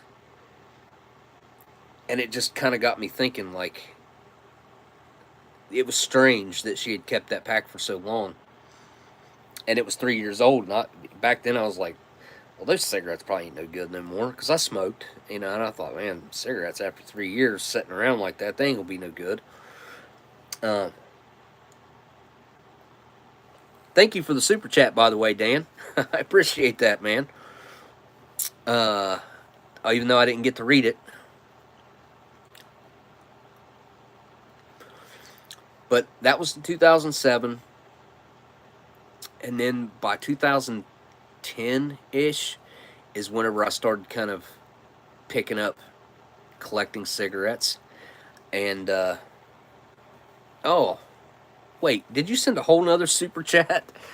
Wait, I collect from friends. Wait, I collect from friends in awesome YouTube communities. So far, so good. Thanks for the super chat, Dan. I have collected a lot of friends on YouTube as well. I mean, that's another collection that I've got that I'm pretty proud of that one. I feel like the community that has ended up here has changed throughout the years, because some people, they come and then they come back, they come and they go, and then a lot of times a lot of people come back, they'll forget about they'll forget about it, about the live streams and stuff, or something will happen in their life, or they'll lose interest, but then eventually they'll end up coming back, because I've been doing this for years. I've got hundreds of live streams under, and just through the ration community, and through my channel itself, and then through YouTube, and then I have this whole other family that I gained from doing that, making the TV show, like some really great people that I got to meet, work with, and I consider they'll be friends of mine forever. I feel like they will be anyway. But thanks for the double super chat, Dan. I appreciate that, man.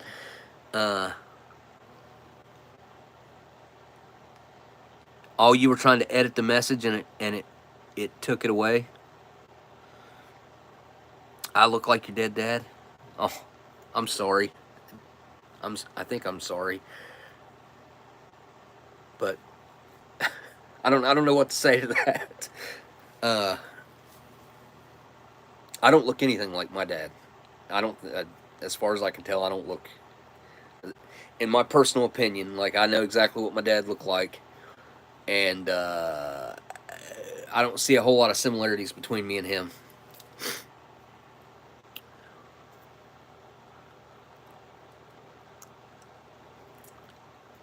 Well, that's cool, Oreo.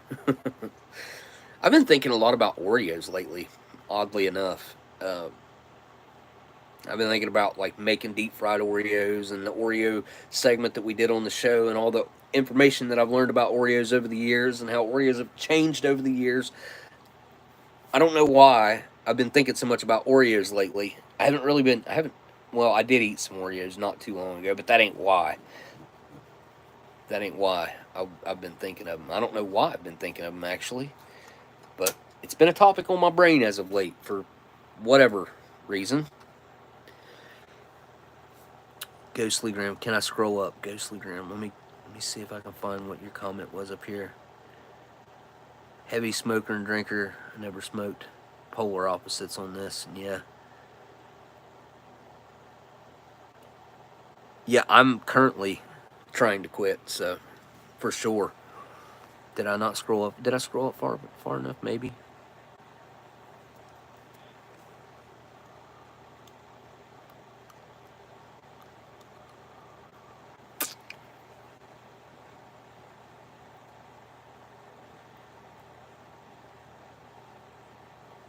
It's weird because you're a Pisces, but you love fish. Huh. I didn't know that your sign could dictate whether you would enjoy fish or not. I'm a Cancer. Does that mean that I won't like fish? Because I don't like fish.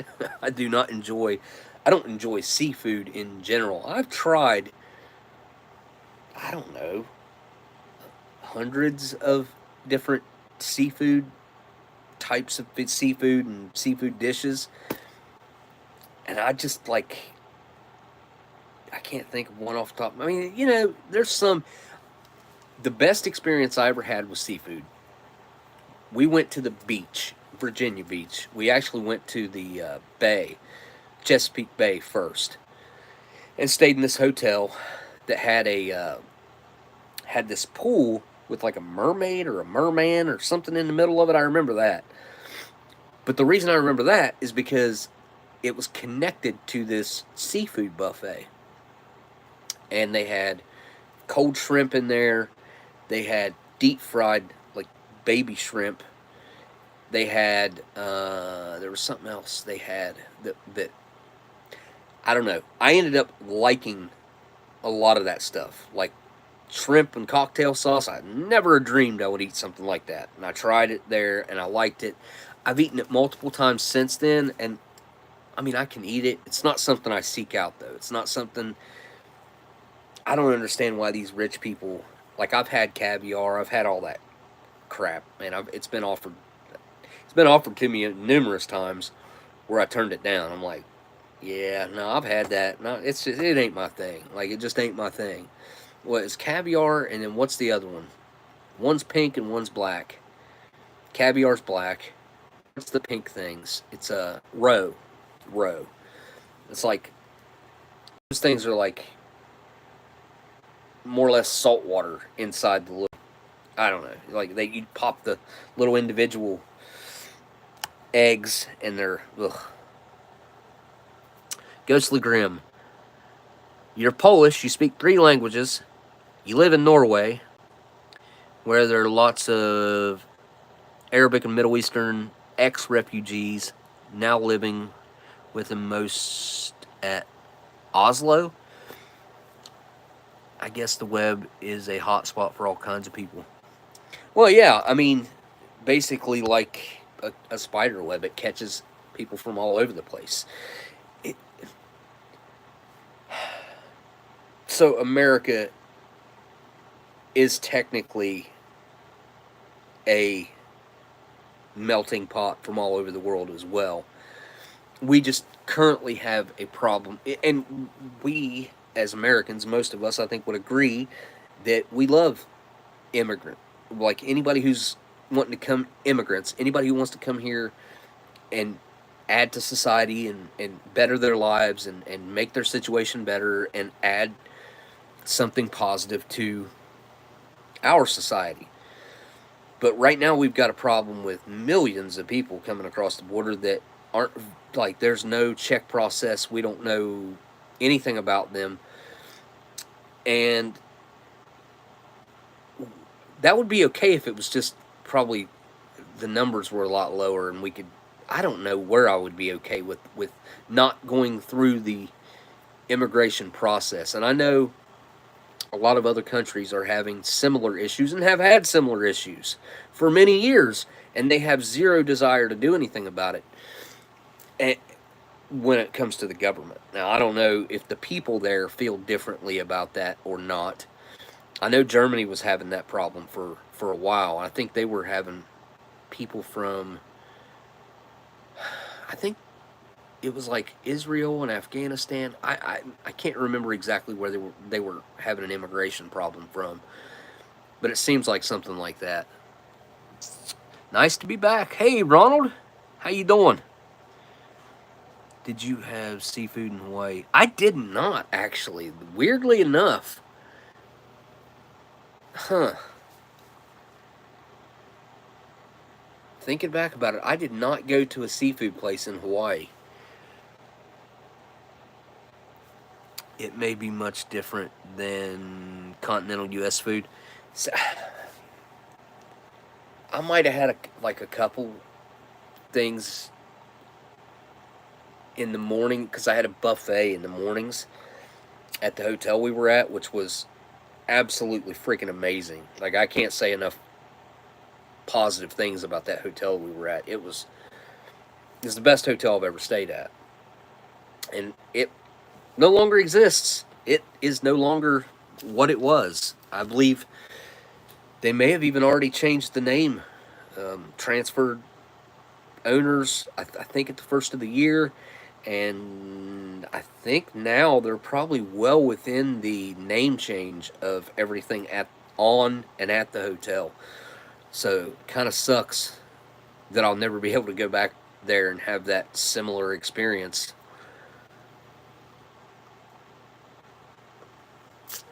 Yeah, the illegal immigration, unknown criminals, that happens everywhere now in Western Europe. It's the ideological, political versus safety thing, and it's dragged on for years, and the problem grows, though. Yeah, well, I mean, I think our problem has grown. By November, there's going to be well over 10 million people that have came into our country illegally. And it's not just that. It's the fact that, like, California right now is offering them there is giving them these loans that they do not have to make payments on and do not have to pay back unless they sell the home that they got the loan for. 20%. So if it's a $500,000 house, they're giving them a $100,000 loan to take care of that $100,000 down payment. And they do not have to pay that $100,000 back unless they sell the house. Unless they sell the house or refinance the house. I think are the two conditions. They won't do that for an American. They'll only do that if you're here illegally. That's just like New York is handing out Visa cards with thousands of dollars. I want to say it was like $8,000 or $10,000 that they're handing out to people that are here illegally. They're paying for their health care. They're paying for hotel rooms that I couldn't pay for the amount of time that I could. No way. No, you could. Most of us wouldn't want to, or maybe couldn't afford half the stuff that these people have been handed. It's been incentivized to the point to where it's beyond ridiculous. Tell you what, you come and visit, and I will swallow my patriotic pride and chuck a prawn on the Barbie for you to try. So you mean like a crawdad? Like a prawn to me? Wait, or is that a shrimp? Is a prawn a shrimp? See, over here we have crawdads. I think you probably have them over there. I don't know what you guys call them over there. Maybe a prawn. Hang on. Let me look up what a prawn is.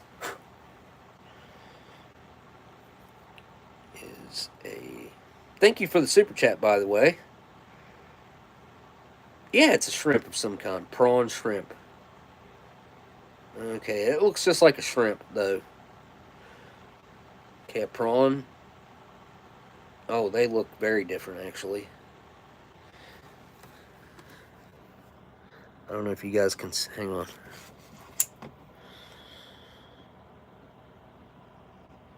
I'm guessing that the prawn is the one on the top and the shrimp is the one on the bottom, right? Oh, yeah, no, okay, I can see a string attached to the one on the top is the prawn. Weird. And I've seen people, like, suck the heads off of them, or maybe they break the heads off and suck. I don't know.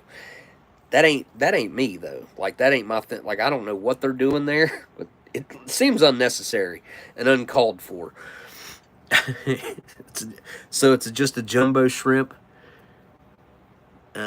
Shrimp shivers. Investor must say they're good. See, like, I don't mind shrimp sometimes. I don't know what it is. Like, sometimes maybe it's just a mood or like a certain palate that I have a preference sometimes, and sometimes I don't know why. Sometimes I like it and sometimes I don't. Sometimes I can't stand cold shrimp. Sometimes I really enjoy cold shrimps and cocktail sauce. It's weird. I don't know what the trigger is for me to like and dislike. As far as like other seafood, I guess there are some certain types of fish, if it's cooked a certain way, I don't mind. What other seafood is there? So I do not like calamari. I have enjoyed on numerous occasions some good scallops. I think scallops can be absolutely fantastic, especially if they're cooked properly. What else is there? See, I'm not a big lobster guy either, or crab, either one. I think a good crab cake, baked properly, can be, but just eating a crab, not really my thing. And that's just like eating lobster. Again, not really my thing. And I don't even know why I like shrimp, because if you think about it, like, that's one of the weirder things when it comes to, I mean, you're eating them cold, uncooked shrimp. It seems really odd to do, but I like cold shrimp sometimes. Like, I don't know. It's strange.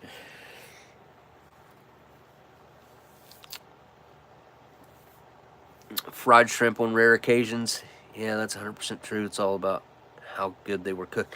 It to me it doesn't even matter how it was cooked. I want to try this little sliver piece of this cake and see if it makes my mouth numb. Pineapple.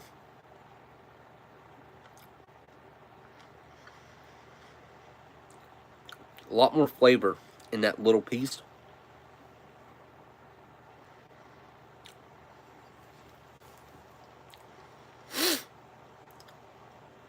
Than the big cake.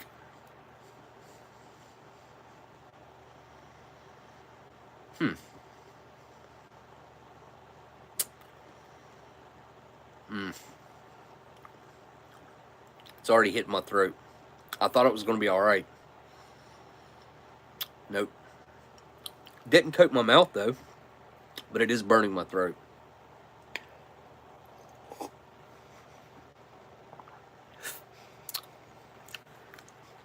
It did coat my mouth some. It was just a small bite, I think is why.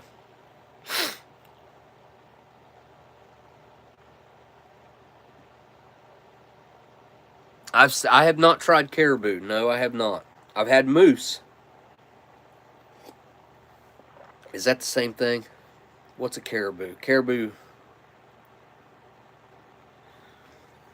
What's a caribou look like? I gotta look it up now.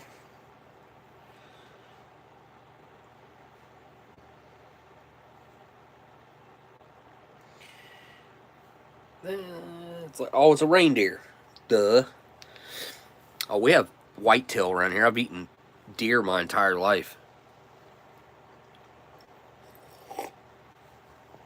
Wait. I had a fish soup powder thing from a French RCIR recently. Not great. Yeah. You ain't telling me nothing. I feel like anytime they try to put fish into a ration, it just doesn't belong. It doesn't belong there. And that's just my personal opinion. You got the seafood chowder. I have only taken a bite of that because I know I ain't going to like it. Like, I know I don't like the seafood chowder just by, honestly, I could have told you just by looking at it that I wasn't going to like it because I don't like seafood. I don't really like chowder, so I'm not going to like seafood chowder. All the other freeze-dried mains, though, I do like. I can't think of one that I wouldn't eat.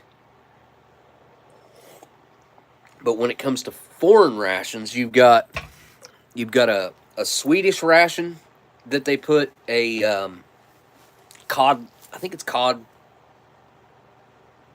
liver. No, cod. It's some sort of cod. They put in the main. It's got a fish main. Then there is the French. I have a shrimp.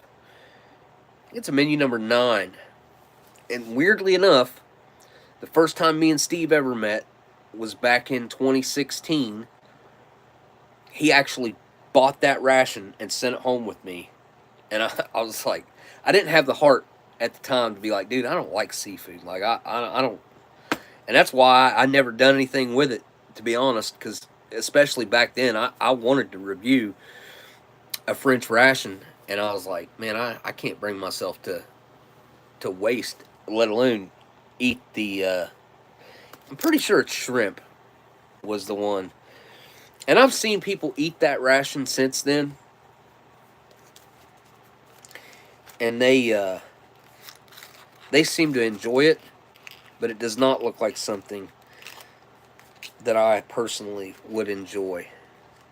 I think it's like a spaghetti noodle, or I think it's like a spaghetti noodle with shrimp in it. I don't think it's like a marinara sauce though. It might be like more like a white sauce of some kind, if I'm not mistaken.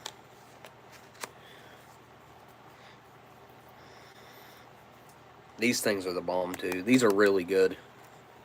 The all natural ones are better, but these are really good. I love the filter on these too.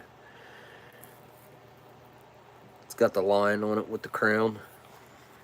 They're considerably skinnier than a regular. What do you mean, what is old? Catball said, what is old? Let me see if I can see what he's talking about. I'm way behind in the chat. Is it an Alfredo sauce that comes in the in that French with the shrimp? Have you seen all the sharks they're killing for stupid shark fin soup? I have not, actually. I did see a thing about a bunch of whales dying, possibly from, it could be, I've heard different reasons why, but where those stupid wind farms are. I've heard there's something going on acoustically with that has caused them to start beaching themselves and committing suicide, unaliving themselves. These fish, fish, whales. What are whales? Are they just considered fish? No, they're mammals, right? Like a dolphin. They are, right? Anyway,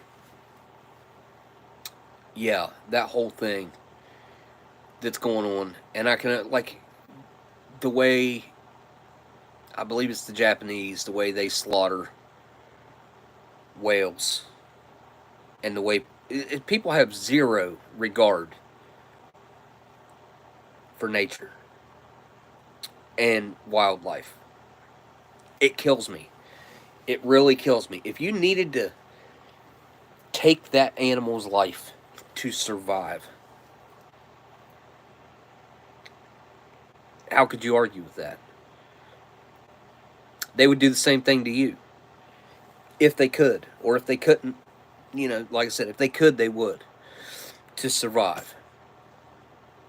Outside of that situation, I think we need to start reevaluating where we're at when it comes to wildlife.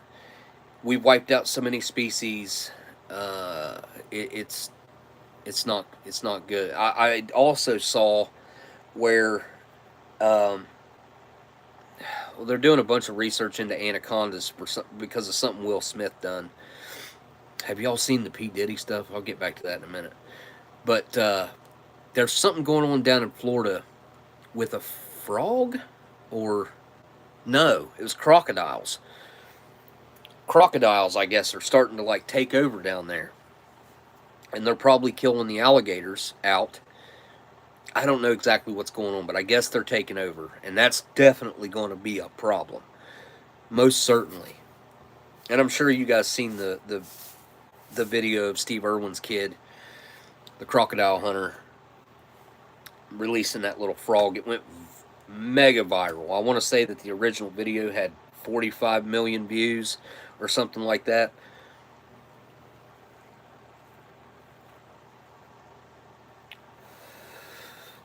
This thing's got a whole different like draw on it. It's a lot harder to take a draw off of it, drag off of it.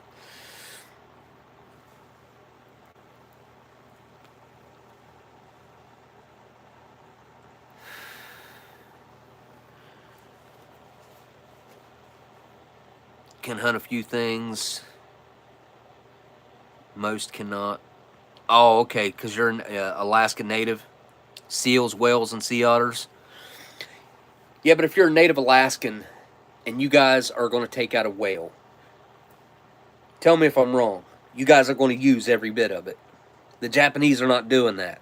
They're harvesting a small portion and then shoving the rest of the carcass back into the ocean. Like, it's not okay. Yeah, every bit of it, including every single bone, like everything. There's absolutely no problem with that, because the way I look at that is that's full respect to that animal or whatever.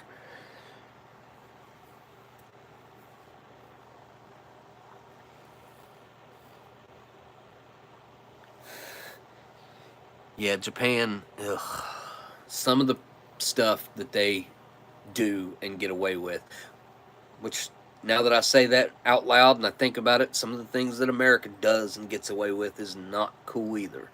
But when it comes to wildlife and nature, I don't know, man. I feel like doing things like that to an animal, I'm just going to call it an animal, that is helpless. They're helpless. It's not like they have a say in the matter or they can do anything to defend themselves. Like, it's bullcrap. Some big bones get left behind, but 90% is getting used. Yeah, I feel like it'd be hard to find a use for those huge, like the huge, like rib bones or maybe like the vertebrae. I'm sure you could find some sort of use for them eventually, maybe carving them out, making different things from them, making like scrimshaw or whatever. I think that's what it's called. Like, but the huge bones, like, it'd be hard to find a good practical use for something like that. I think I talked about this before, but there was I've heard two different versions. One version was some scientists got stranded and found this woolly mammoth that was thawing out of the ice, that was coming out of the ice, and they actually seen it and thought that the meat was still viable and cut some of the meat off of this thing to survive, supposedly, and they ate meat off this it was 50,000 years old, supposedly. This woolly mammoth that had been frozen for 50,000 years. Could you imagine eating some 50,000-year-old meat? I just can't. I heard the description of what it was like and what it tasted like and the texture, and I just thought, there's just no way they're telling the truth. Unless that animal was flash frozen. Legitimately, it would have had to have been frozen with almost within an instant. If there was any type of like slow freeze that went on there, and I don't mean like a slow freeze like over days, I mean like over a day. If it took a day for that thing to freeze, I feel like there would have been some decay that started and would have ruined the meat.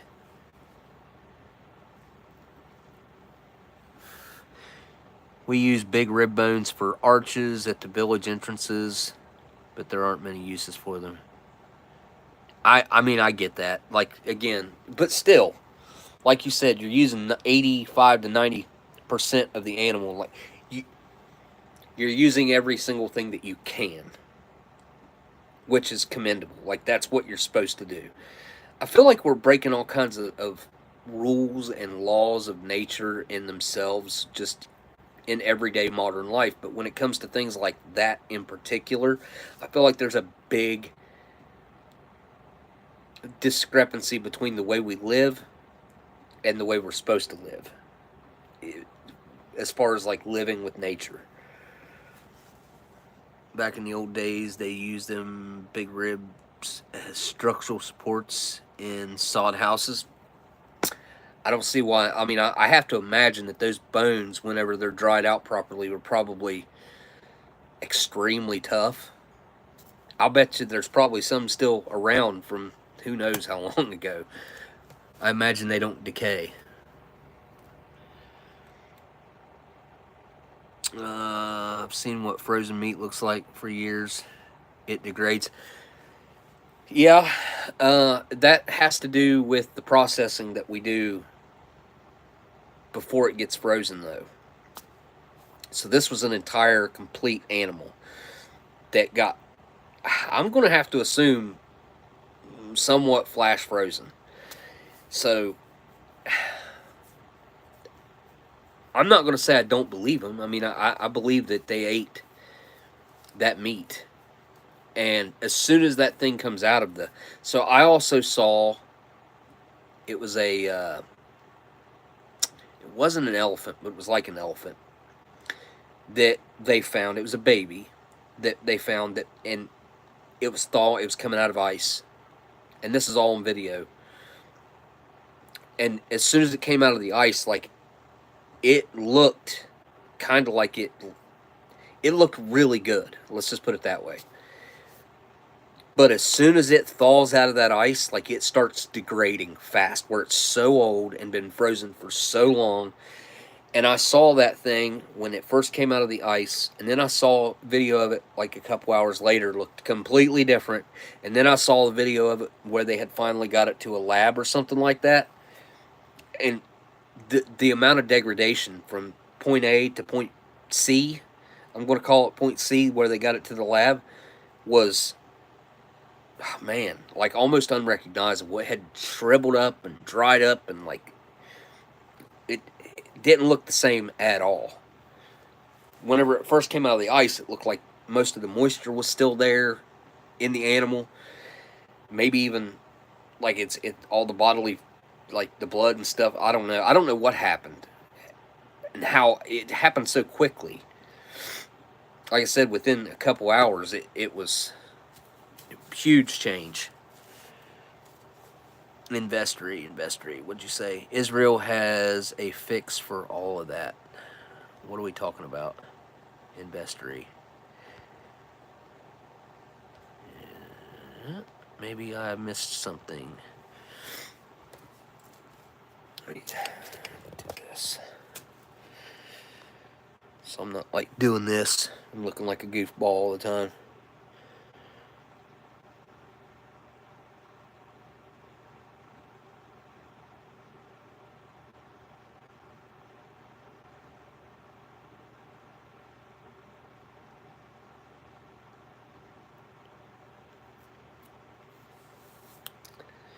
Humans versus nature, who wins? I would say probably eventually nature will win. Eventually.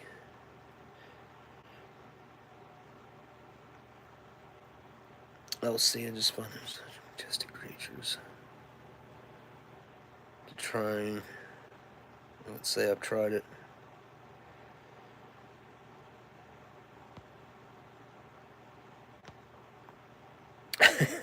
Leah, you go to bed.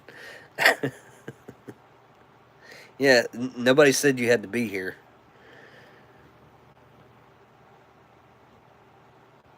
Nobody's forcing you to be in the chat.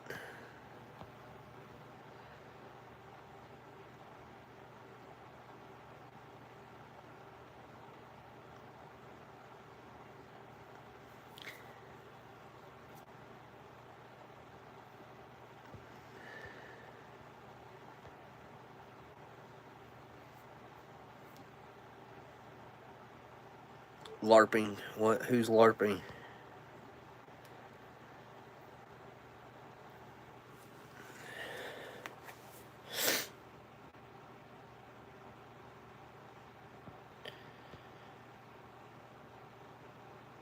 Because water expands when frozen, the animal's cells burst when it's frozen. So as it thaws, it looks like it ages quickly due to all the damaged cells. Probably, yeah. It's the same kind of concept that happens whenever something gets freezer burnt, and basically that's what it's doing. When I'm talking about meat in general, hamburgers typically, or a steak or something like that. That's the way I've always understood it too. That is damaging the cells of the meat, and that's what's causing the degradation when it gets freezer burnt like that. I want to say that animal fell into moving water, and then it ended up freezing into a block. So I don't know how quickly that could have happened.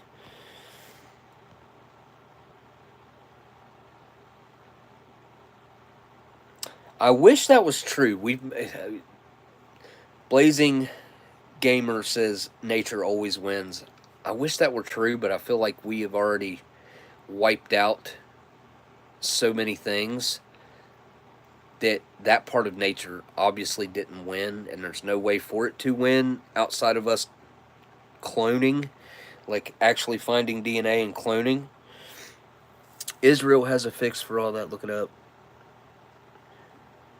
Cultured meat. And as Israel is on the forefront of that tech as well, and it's great and safe, and soon will be cheap. Cultured meat.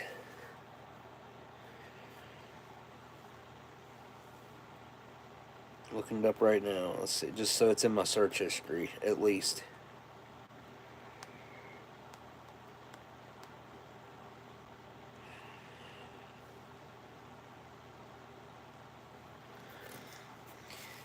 An Israeli company has received a preliminary green light from health officials to sell the world's first steaks made from cultivated beef cells. What? Surely that's not... We're not talking about that, are we? Because I've seen where they're making what I'm going to call fake meat out of cells. That stuff that Bill Gates is making right now. He's using cancer cells from chicken because cancer cells replicate literally 10 times faster than healthy cells, so they can pump this paste looking stuff out and then sell it. It's being sold in California right now. They don't have to tell you, in restaurants. Probably with the molecular structure and how ice moves over time. What with the protein? What will the proteins do to hold over so many centuries? Yeah, there's a lot of questions when it comes to something that's been, when it comes to meat that's been frozen for 50,000 years, that I have a gazillion questions. You know what I mean? Like, and depending on what it looked like when it came out of there. But see, like, to me, that would be like trying to chop up an elephant and eat it, and I would not feel okay with that at all. Even if it was something, yeah, even if it passed away natural causes 50,000 years ago, I'd have to try it. Like, 50,000-year-old meat. You're going to give me one opportunity to try 50,000-year-old meat. I'm probably going to take it. I don't know. Let's take a poll right now in the chat. Put a 1 in the chat if you would try 50,000-year-old meat. Put a 2 if you would not try 50,000-year-old meat. I'm just curious how many people out there would take the leap in this situation. Again, it was an animal that looked like it died from natural causes. They got frozen into ice. I'm just curious what you guys think. 1, you would eat it. 2, you would not try it. We got Dan would try it. Blazing Gamer would try it. LC would not try it. Investor says big no. Cliff would try. Renee would try. Blazing Gamer would try it. It's kind of a mixed bag when it comes to that, you know. I do feel like if we're talking hypotheticals here, but this really did happen. You can look it up. But we're talking a hypothetical here, just for the moment. Let's say, what could have been in that meat from 50,000 years ago that maybe we're not immune to anymore? Maybe that's something that our bodies would be unaware of. That's what would kind of scare me when it comes to something like that. I think my fear probably isn't strong enough to keep me from trying it, though. Especially if you cook it enough. Like, if we cook this long enough, I'm gonna try it, man. Like, I'm gonna try it every time if I ever had that chance. My biggest goal as far as trying and eating vintage food as it stands right now, because an opportunity like that one in particular, that they had the opportunity to try this 50,000-year-old meat, that's going to come up in a very, very rare instance. Maybe never again. Who knows? Like, that might have been a one-time only type of deal. Like, as far as a life goal of trying to eat something that I want to try, I want to try some of that honey that they found in Georgia. I think it was in Georgia. I think they put an age of like 2,200 years on it or something like that. Maybe it was 2,500 years old. Or was it 500 years old? It had to be more than 500 years old, I'm pretty sure.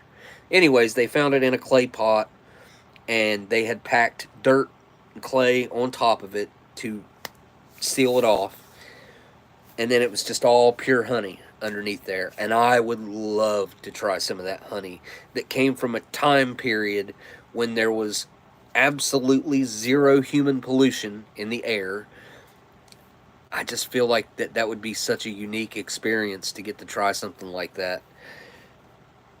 There's a lot going on as far as contamination wise, all the aluminum, the microplastics, all the chemicals, the C8 that got released right up the road here that's in the entire world's water supply now. You can test any water anywhere and it's going to be in there now. And it wasn't in there before they dumped that in the river. Well, they dumped it in a stream that led to the Ohio River,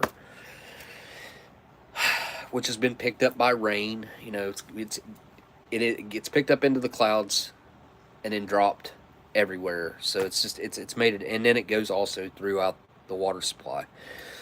So reindeer is so good. I haven't tried cans of it. I still have here yet though. I don't know what you meant by that, but I imagine it's good. The Indian Valley Meats place makes some decent stuff. I have a can of reindeer. Did you send it to me, Daniel? Somebody sent me a can of reindeer. I have it around here. It's like I just saw it and thought to myself, like, I want to try that. And I saw something for sale on eBay the other day, and I don't know how I feel about it really, but it was a can of horse meat. It was a Kazakhstan. It was some kind of like military focused can of horse meat, and I kind of feel like I want to try that. All catballs, you live in Ohio. So I live right on the Ohio River, and if you look up C8 DuPont, which is right up the road here, they made a movie about this a year or two ago. Hang on, let me look up what that movie is, because it's been bothering me about that. All right, I still got to look up. I got that in my search history. The cultured meat from Israel. C8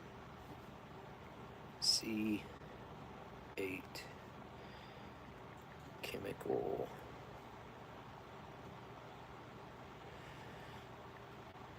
First thing that pops up is DuPont.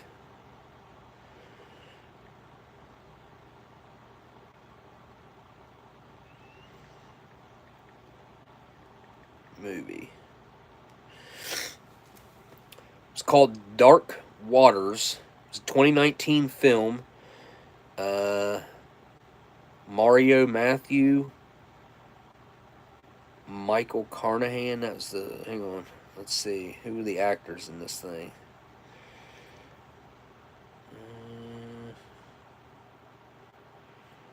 Hold up.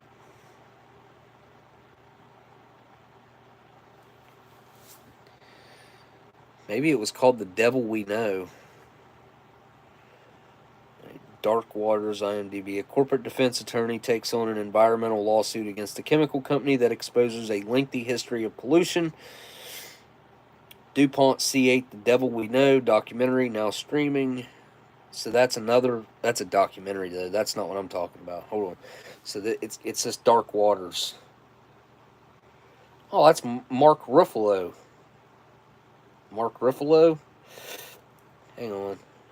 When I go into... yeah, Mark Ruffalo. Mark Ruffalo, Anne Hathaway, Tim Robbins, Bill Pullman. Wow. That's a star-studded cast. William Jackson, Louisa Krause, Kevin Crawley, Bruce Cromer, I don't know who that is. Denise DeVera, Richard Hagerman. Anyways, the movie right here called Dark Waters is the movie I was trying to tell you guys about, where DuPont dumped the damn C8 stuff in the water right up here and contaminated the entire world's water supply. That. Google something. What was it? There was something.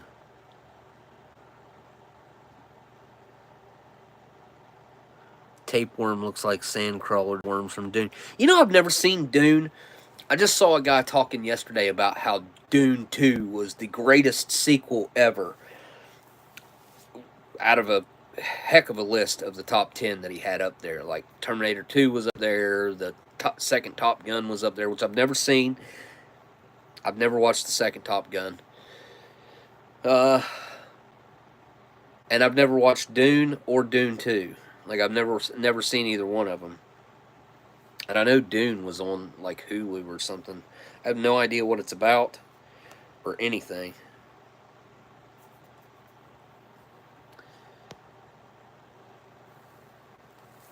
Cat Boss says, wow, okay, I'm going to watch that later. I remember when the previews for it were coming out and stuff, and I was seeing them on TV. I guess it would have been 2019 or something like that. And the previews and stuff looked like it was going to be pretty good. But everybody around here has gotten payouts from that lawsuit. If you grew, I have not. I did not take any payouts, and I feel like I probably should still sue them.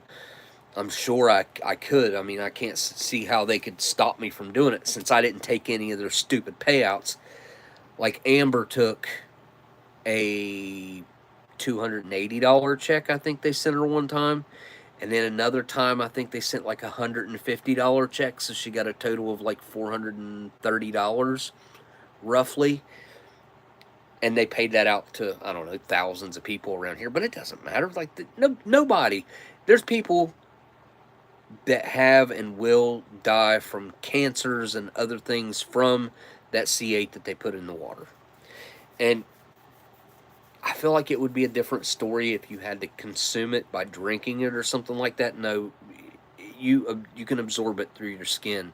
So if you took a bath in the water from here, because there's no way to filter it out, or they would have done that, obviously. There's no way to filter C8 out of the water. From the way I understand it, the way it's been explained to me, that's why and how it ended up in the entire world's water supply.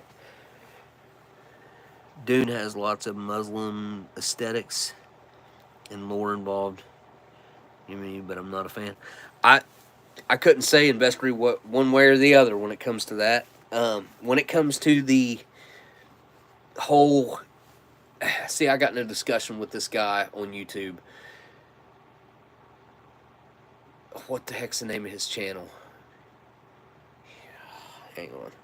He's got a big channel. It's like 600 or 700, 800,000 subscribers.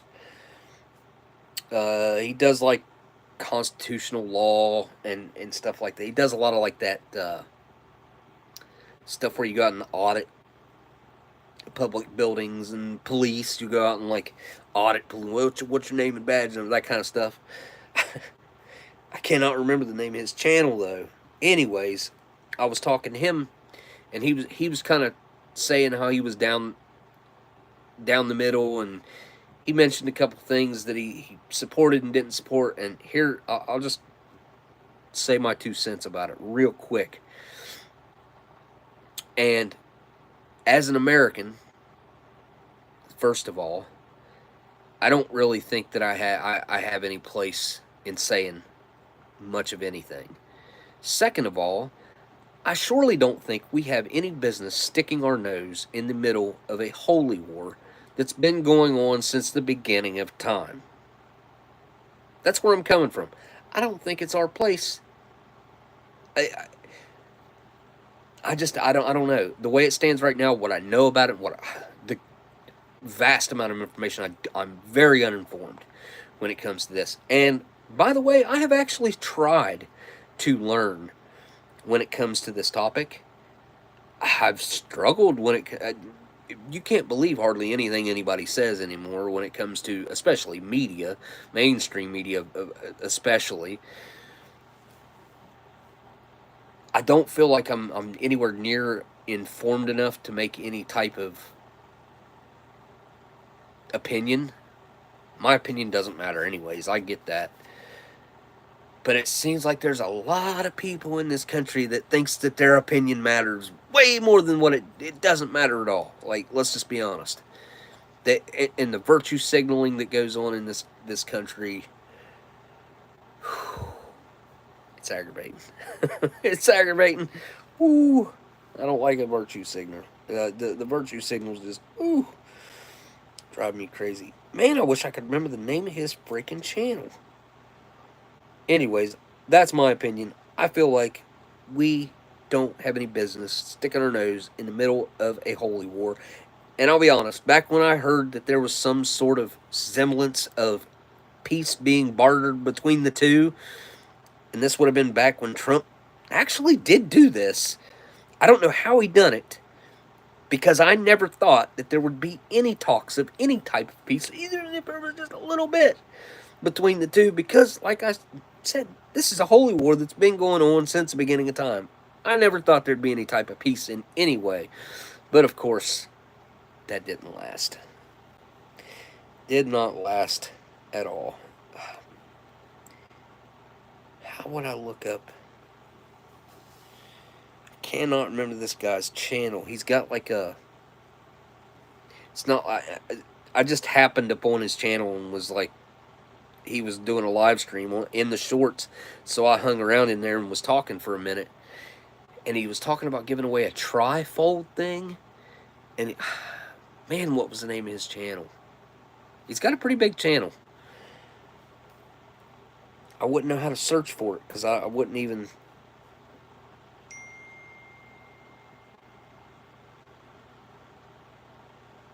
Dan just texted me, said there's fresh kangaroo meat available in the United States. Exotic meats. I've never been one to get into the whole exotic meat aspect. I eat old vintage food that's been around for 40, 50, 60, 70, 80, 90, 100, 120, 130. I eat old food. The exotic meats, I do feel a little bit of pull to the whole lore of trying something new and trying something exotic and trying something that, like, let's be honest, kangaroos, rabbits are cute and they're fluffy. I have no desire to, I've eaten rabbit. I've eaten squirrels. I like squirrels too. I like squirrels.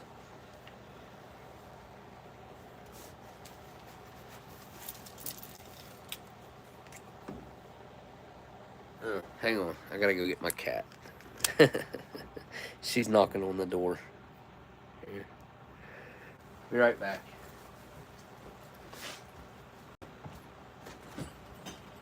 I didn't know you was outside, Benny. Come on, girl.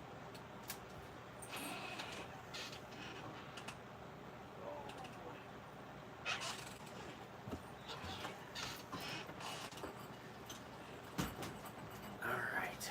Here we go. Let's flip the camera around because we're getting ready to sign off of this bad boy.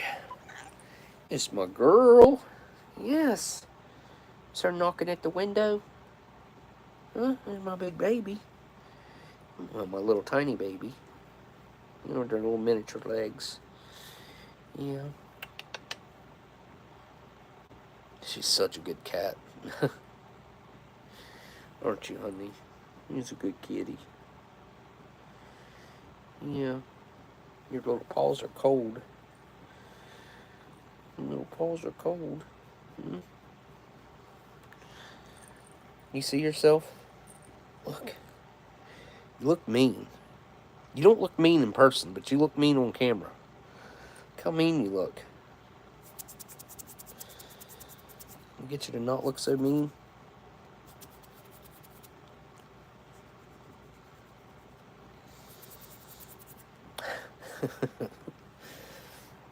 Alright.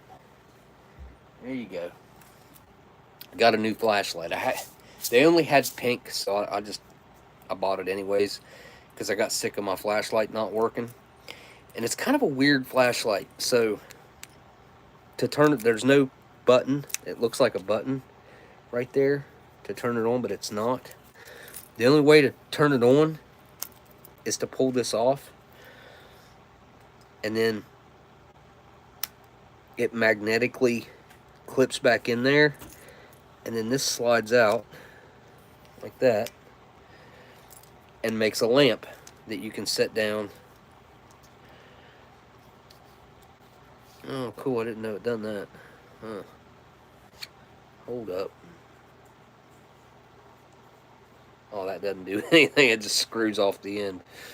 But you can focus it by pulling out on it and making it. I don't know if it.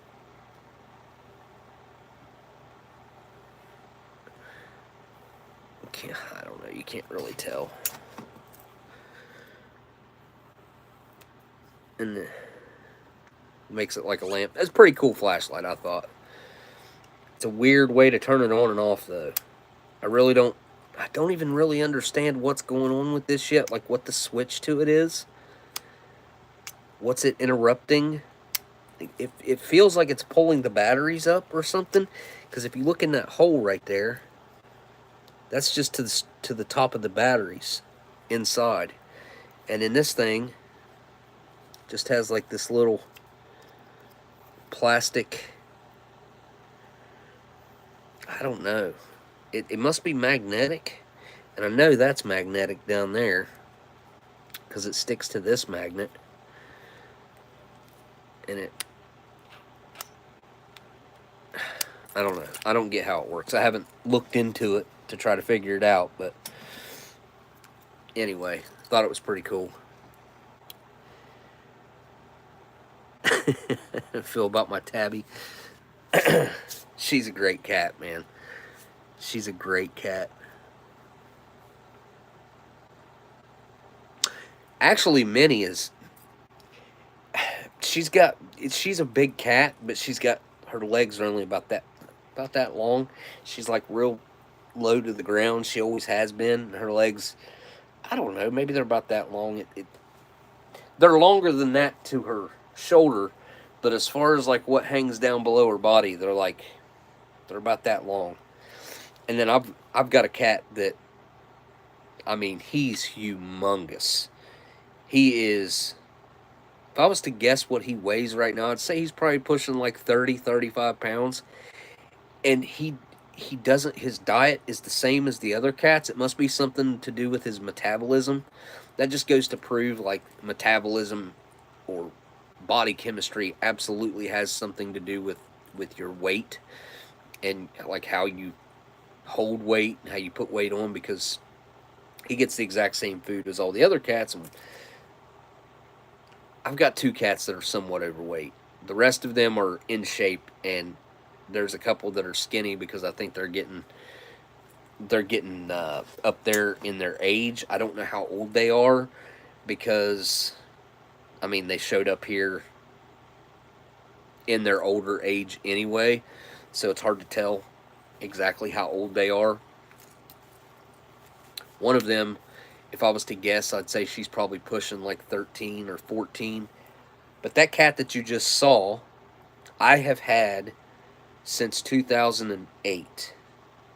So, how old is she? 16?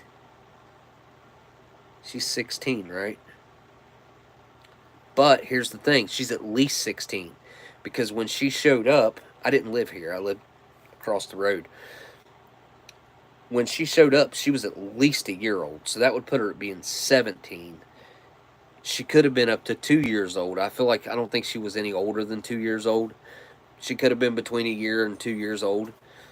I mean, I have pictures and stuff and videos, maybe even. I don't know if I got videos. I probably do on like the handheld DVD video recorder thing that we had. But yeah, she would be at least 17, maybe 18 years old. She is vintage for a cat, and you'd never guess it. She's perfectly healthy. She doesn't show any signs really of aging outside of her meow recently has gotten a little bit, her voice has gotten a little bit, I don't know, stressed.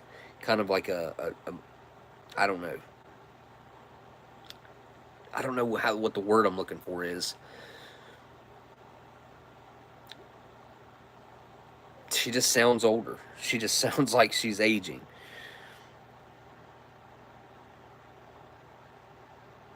Little Siamese made it to 20? Huh.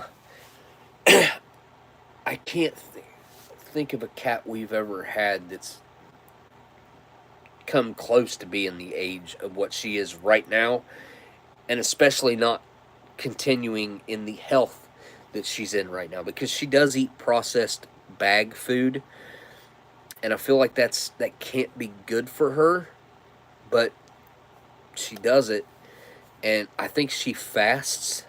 I think she fasts about every other day, because sometimes there will be days that she won't show up for like 3 days, and then she'll show up and she'll stay around for 24 to 48 hours, and then she'll disappear for at least a day. It's weird. She started doing that about 3 years ago, and just a couple months ago I got worried about her, because she hadn't came back in like 2 or 3 days, to the point where we were going looking for her.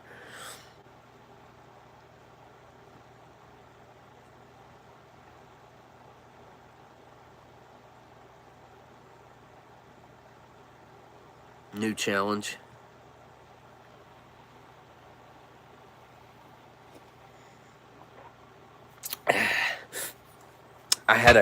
I did have a cat die last year of old age. His name was Bruiser. And for the last year or so of his life, he had this smell about him. I do believe he might have been kind of like rotting.